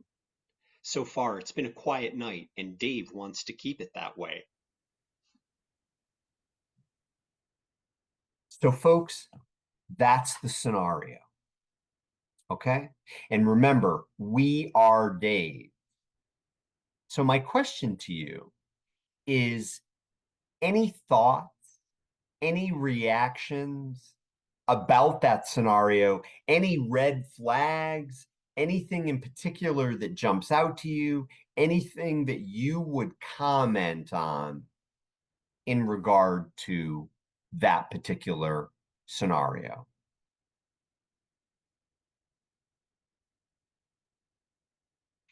And I'm giving you time to consider what. Yeah, of course I can, Ashley. Ashley's asking if I can show it again. That's great. Absolutely. There you go. And again, Jody is the woman staying at the Women's Transitional Housing Program.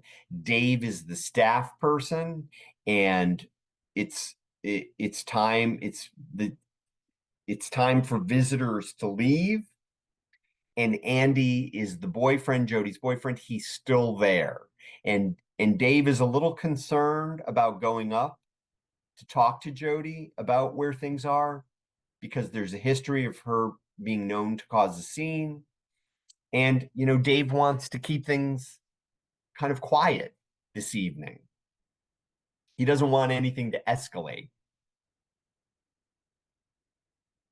Okay, so Dawn says you could give her a warning time for when he needs to leave, validate them wanting to spend time together, and then maybe using some appropriate humor or reminding them that they need to follow the rules in order to keep seeing each other.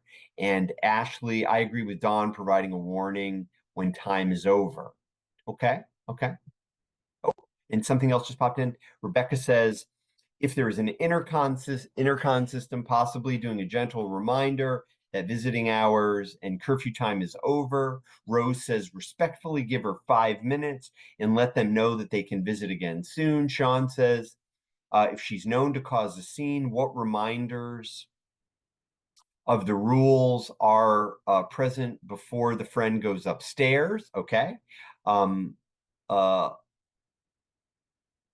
writes, what jumps out is the mentioning that Jody is known to cause a scene, so I wonder what had been previous tactics used to speaking with her. Barbara writes, pre-plan because you are aware she will cause a scene. Let her know you will give her a warning sign, or that you will come up and let her know that time is up. I would go to her room and kindly tell her, Lynn says, I would go to her room and kindly tell her that Andy has passed his time for the visit. Sonia writes, emphasize the program's rules regarding visiting hours. Vivian says, there may be a safety concern if the boyfriend easily escalates also. Is Dave working alone? These are all great questions. Lisa, go ahead. The floor is yours. I see your hand is up. Go right ahead. Yeah, I think I had just wanted to reiterate when you were opening up the scene, I think I would have been preventative in reminding the client when the visitor was coming in that it's this time. So doing it more preventatively, like other people have mentioned. Yep. And then I think I would have also done a 5-minute warning. So it's multiple times that you're trying to make sure that there's adequate preparation and that everyone's on the same page to try to prevent things from escalating. But I think somebody else put a really good point of maybe even more preventative would be to de-escalate when the client was having an issue previously of like, why did things escalate and what ways that she could collaborate in terms of what would be helpful. So maybe just reminding, okay, the boyfriend's coming, like we're reminding you it's 7 p.m. curfew, and at 5 or 10 minutes before, I'm gonna come and remind you. And then Andy's gonna come downstairs, like walking it through. But I think everyone had made those suggestions. Yeah, absolutely. And I'm so glad you're reiterating them. And I want to underline for the purposes of this learning community conversation, because we're focusing on de-escalation, let us say for the purposes of this,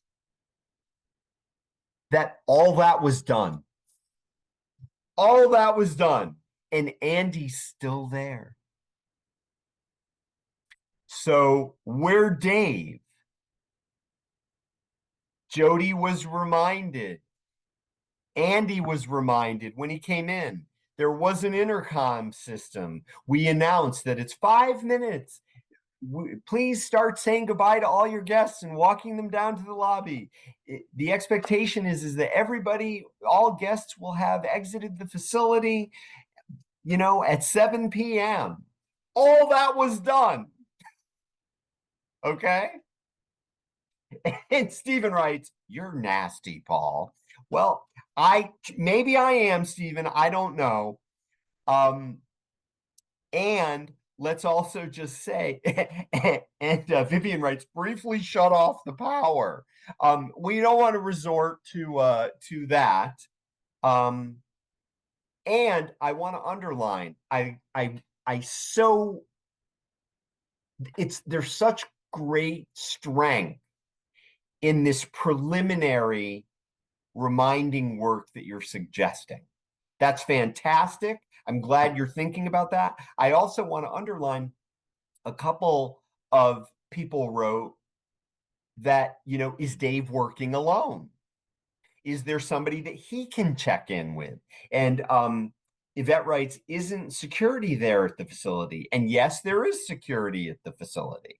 And again, we're trying to de-escalate the situation, not escalate the situation. Yeah, and Felicia writes, "Hey, if we can't follow directions, we can't have company." Absolutely. And go ahead, Rosalind. Go ahead. Because of her previous situations, being whatever combative or what have you, she would go. I would have her going into that situation with a limited amount of time because of her previous situations. Okay. She will have a short period with her boyfriend. Okay. And then maybe if she shows that she can, you know, perform okay and no, you know, situations where we have to de-escalate the situations, then the time will move up. But no, she'll have a limited amount of time, very, very, very, very limited. Okay. Until she could prove otherwise. Okay. Okay. And Rosalind, just because I'm nasty, like Stephen said, or actually, let me be clear. What's like Stephen wrote, it's in writing even. I'm going to say that she has since that past incident, she's demonstrated no difficulties. Her visiting privilege time is the same as anybody else's. So she's past, let's say, Rosalind, just for the purposes of this, she's past that probationary period, and she can have a full visit with her partner. Okay. Now, I want to underline, and you know, maybe you agree with Stephen now. I don't know, but let me ask this, and let me flag this for everybody, because I wrote this scenario very intentionally. And let me flag this for everybody. And let's focus on this for just a minute. What are your thoughts about, and Stephen writes, if the prior things have been done, then going there and reminding her she needs to abide by them, the respect them rules. Okay. So, but let's vote. Yeah, go ahead.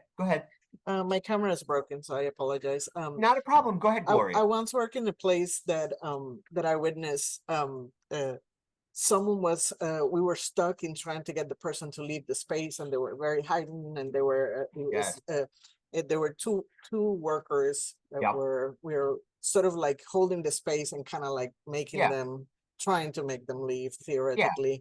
And the person is unable to de-escalate, and we're sort of looking at each other, and the person that was de-escalating with me or trying to ask the person to leave sort of says like okay, so I'm gonna go upstairs and get a glass of water or something like that, and sort of looks at me like, just chill. And so I just sat down in the area, but not close to the client or anything. And so the person just leaves. It was safe. Like the person wasn't threatening to, be violent, or they were just refusing to leave. And so the next step would have been like to call the police. So they left upstairs again, whatever. They like, obviously in my head, I was like, wow, this is terrible timing for a glass of water. And they sort of like left me, went upstairs. And like a minute later, the person just stood up by themselves. They were not being challenged anymore. They were not, they say face. They were not leaving because we're asking them to. They left on their own terms. Like a minute later, they just stood up and sort of like left the space.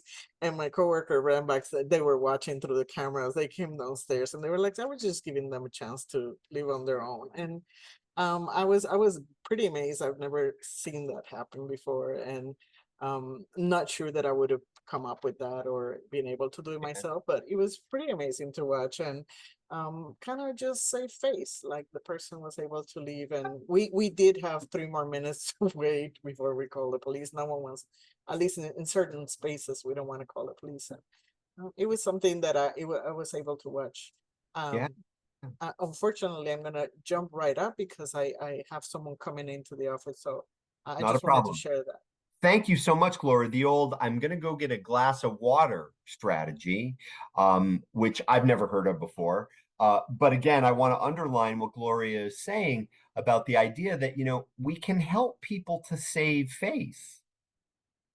So it meaning that they don't have to feel embarrassed or that they've lost like a sense of self-dignity or power, that they can make their own decision, like the person that Gloria described. They got up and they walked out on their own. So before we start to look at some of these strategies that you've put in the chat, which is fantastic, I just want to throw out an idea, a particular focus, because a number of people have focused on this idea that the scenario mentions that Jody has been known to make a scene. And I guess I'm curious as to how much of a factor of consideration do you think that is at this particular moment in the scenario? Lynn says that's true. Lynn, could you elaborate on that? If you're able to unmute, if you can elaborate on that, because we know that that's happened in the past. And my question is what's the impact of that, or what's our level of consideration about that at this particular moment? Go ahead, Stephen. I see you're unmuted. Go ahead. Yes. What I mentioned in the chat is I think the history that you have with the client may very well impact how they receive you. And specific to that, Paul, is when I worked in that house for people on the spectrum, they would swear like troopers at many of the staff, but my approach was very, very calm. And I, if they started to escalate with me before it got real bad, in all fairness, most of the time I could say, is that how we talk to each other? Have I ever talked to you that way? Because what I would witness is that many times staff would meet their escalation with just as much aggressiveness. Yes. And as a result, it escalated far beyond what it needed to. And so I think a big part of it would be, what's Dave's history with Jody? Yes. Yep. I agree with Dennis. It is a great observation, and it's definitely something we would consider. And a number of people have kind of reiterated this in the chat, and I'm going to just summarize it this way. It is important to know the client's history. We can't assume that history is going to repeat itself. We also can't assume that it's not going to repeat itself. We need to just know that that's what's happened in the past, and what can we do in that moment. Go ahead, Lisa. Floor is yours. Yeah, I think just to piggyback off of that, I think I think when I worked in a residential home I worked with adolescents. I think that it's also, to Stephen's point, that you're showing the adolescent that even if they're having an emotional reaction, you're still going to meet them with the empathy and the patience and model to them that I don't need to bring it up to this level. Like, you're upset and I see that, but this is how I'm going to respond differently. And I think that that's very important. And I think, like, following up on what we were talking about before, I think I would have reminded, like, when the visitor came, 5-minute warning, but I think even then it's past the time and the visitor is supposed to leave. Okay, we gave you a 5-minute warning and now you're walking up, but you're coming in a very calm place, like, hey, we talked about this. It's 7 p.m. Like, all the visitors are expected to leave, but that you're not coming in with the energy knowing that, okay, well, here we go again. We talked about this and you're not supposed to be doing this. And it's almost like that's already assuming it's going to be an escalation, versus you saying, like, hey, we had the warning, we talked about this, and I'm in a calm place, and I'm just giving you the same respect that I'm reminding you this is what the rule is. But the way my energy is coming in is very different. I'm not expecting it to be a fight. I'm hoping it's not going to be, you know? Yeah, you're not going there to fight. You're not going there to punish. You're not going there to shame. You're not going there to vent your frustration if you're frustrated.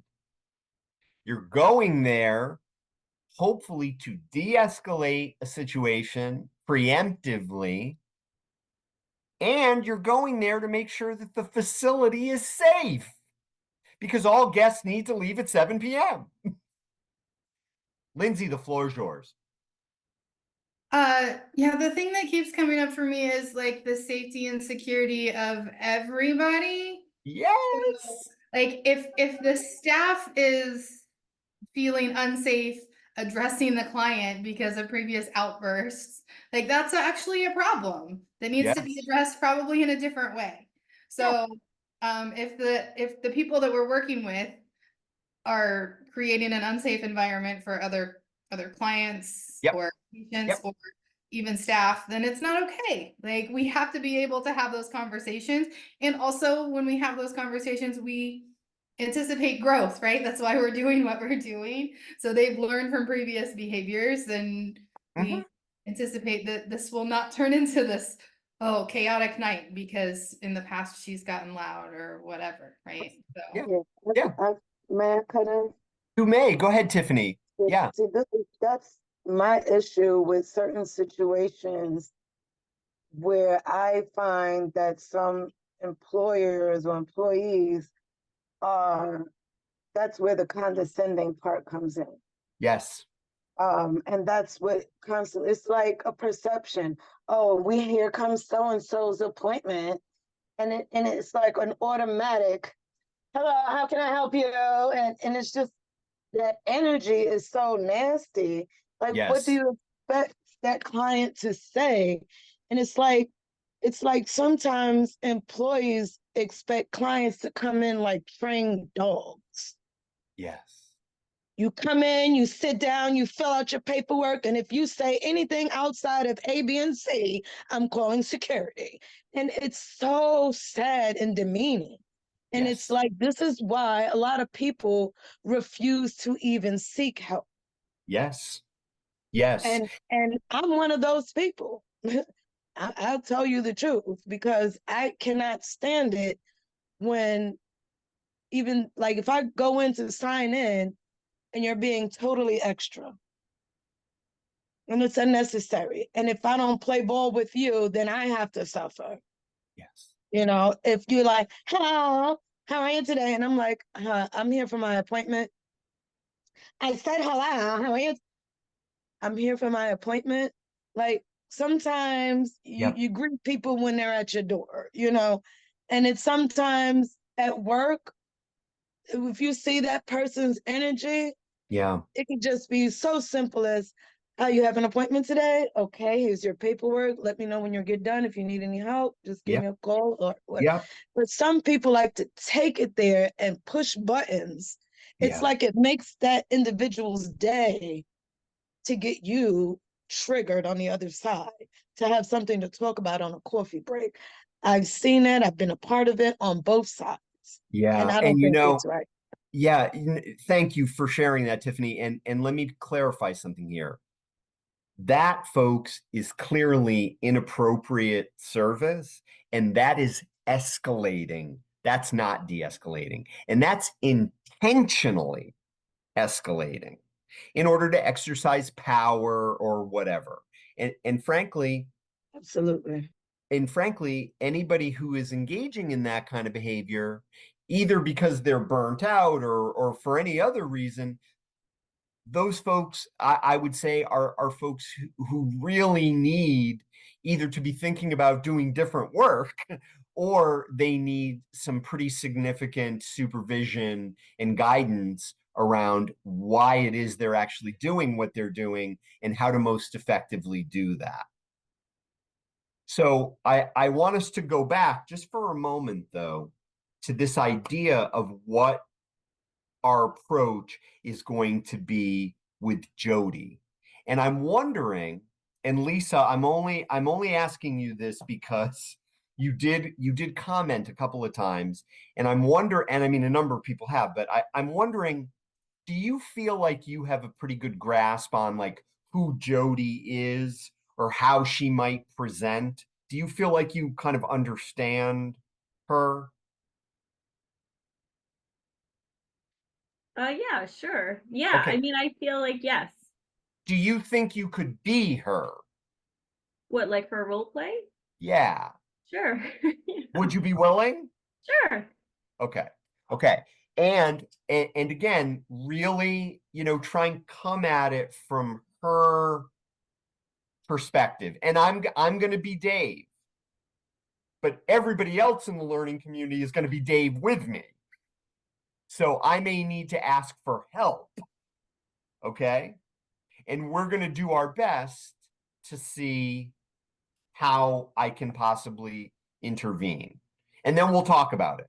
And again, what I'm going to ask you to focus on, I have every confidence that Lisa will probably give a sterling Academy Award winning performance, but as Jody, but what I'm going to ask you to focus on, folks, is what is Dave? What is the worker doing? And what are your thoughts about how effective it is or how ineffective it is? Okay. So I'm going to make an executive decision as Dave. And what I'm going to do is I'm going to go up to Jody's door and I'm going to knock on it and I'm going to ask if I can speak to Jody alone. I don't think there's benefit in talking to her with Andy. That's just a choice I'm making. Does anybody in the learning community want to advise me differently at this point? Because I'm open to your thoughts or your suggestions about that. You have that right. Okay, so Tiffany, you're okay with me trying just speaking to her alone? Yes. Okay. All right. So, okay. Yeah, and Felicia writes, my business is with her, not with him. And I also, yes, alone but in a safe place, Rachel. Absolutely. So my conversation will begin with, I'm going to say knock, knock, knock, Lisa, and then you're Jody, and you'll say whatever you say. Okay. Let me just ask though, Paul, am I doing this like I'm going to get escalated, or am I like how like you want me to respond like in a way? Go with what the moment of the scenario tells you is the right way to go. And again, feel free to react to whatever I bring up for you as Dave. Okay. Okay. And again, I may call a timeout. I may need help. We'll see. But I'm going to just do my best. Okay. And Lisa, please confirm for everybody in the learning community that you and I did not meet before this training, nor did we practice 6 or 7 hours on this scenario. No, only 2 hours. Only 2 hours. Well, let's hope I remember everything we practiced. No, we didn't practice at all, folks. All right. So knock, knock, knock. Come in. Oh, hi. Jody, it's Dave. Is it okay if I stick my head in for a minute? Yeah, sure. Okay, I'm very sorry to interrupt you and Andy. I'm just wondering, could you and I check in for a moment? If you wouldn't mind stepping out so just you and I could talk for a minute, would that be okay? It's just that Andy and I have limited time together. So like I know, and again, I'm really sorry for interrupting. If I could speak to you for just a moment, it's actually about Andy still being here, because actually it's past the curfew time.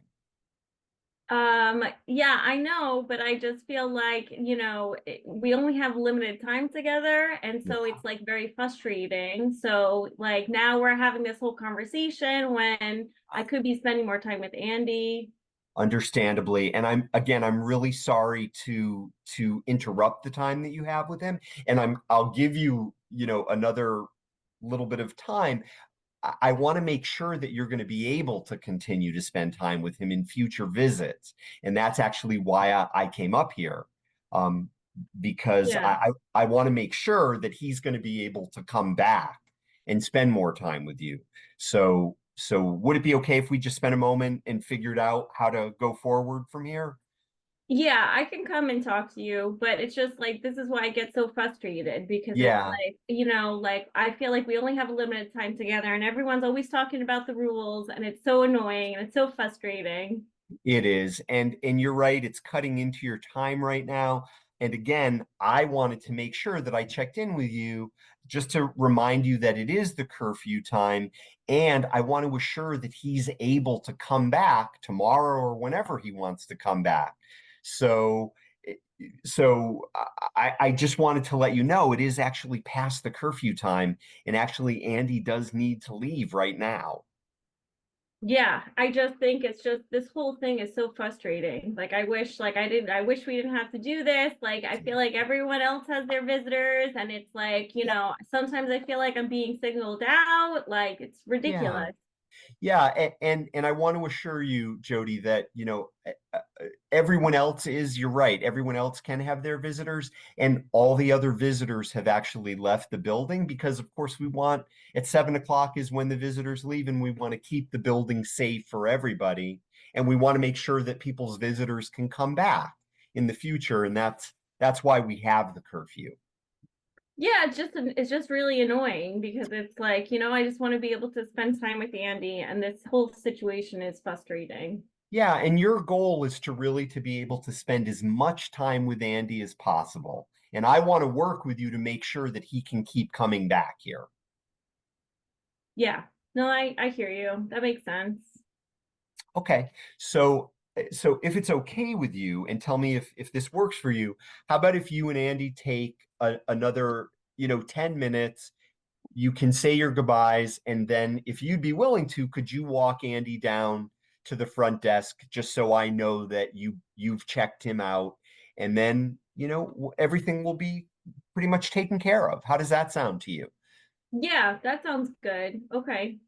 Okay. Well, again, I'm really sorry to interrupt your time. I'm going to get out of here so you can have this 10 minutes together. And I want to thank you so much, Jody, for working with me in, you know, keeping the building safe. And we'll look forward to when Andy comes back either tomorrow or when he comes back next. So he can definitely come back tomorrow then. Of course. Of course. He's welcome anytime during the open hours. Of course he can come back tomorrow. Thank you. Okay. Yeah. Okay, that sounds good. Okay. Wonderful. So I'll see you in about 10 minutes. And I thank you so much. Okay. Okay. So let's pause right here. Okay. Rosalind is clapping. I don't know what that means exactly. Rosalind, why are you clapping? And Lisa, then I'm going to come back and I'm going to ask you if that's okay. She did a good job. Good job. Very good. All right. All right. So did anything stand out to you about my conversation with Jody? Did you notice that she and Stephen writes, she let you off really easy. Okay. All right. Okay, Stephen, if you say so. Any thoughts? Giving her an extra 10 minutes. Okay. Yeah. So I negotiated with her. Yeah. What else? Anything else stand out to you? Share. Go ahead, Rosalind. Or who is that? Well, I just say this quickly. You didn't try to hide. You could tell that she would go there, that she could. You could tell. I could feel it, but you kept it low. You was like very low. Okay. Very and low. Rosalind, how did I do that? Well, again, you gave her extra 10 minutes. Yep. Yep. Okay. Okay. Yeah. And was it just the 10 minutes? Did that lower it for her? Yes, very soft spoken, very smooth, very okay, soft. So my tone of voice. Yes. Tone of voice. Okay. Thank you. Tiffany, yeah, go ahead, Tiffany. And then we're gonna go to Yvette. Go ahead, Tiffany. Yeah. I don't know. I felt like she was trying to do her job without being rude. But it was like you wouldn't take no for an answer. So you was just being nice in a condescending way. Like, I just need to talk to you. I just need 10 minutes. I just need. When she specifically said, no, not right now. You know, I'll come to you when I'm done with him and then we can discuss it. And you just wouldn't let it go. And I think in the reality world, it would have been confronted like, hey, I just said, you need to back off. You need to leave. You need to come back, you know, instead of like that back and forth, because in the reality, all you did was just take time away from the person you're trying to give extra time to. Okay, so Tiffany, I want to check something out with Lisa because Lisa played the character and you characterized Dave's interaction with her as just being nice and in a condescending way.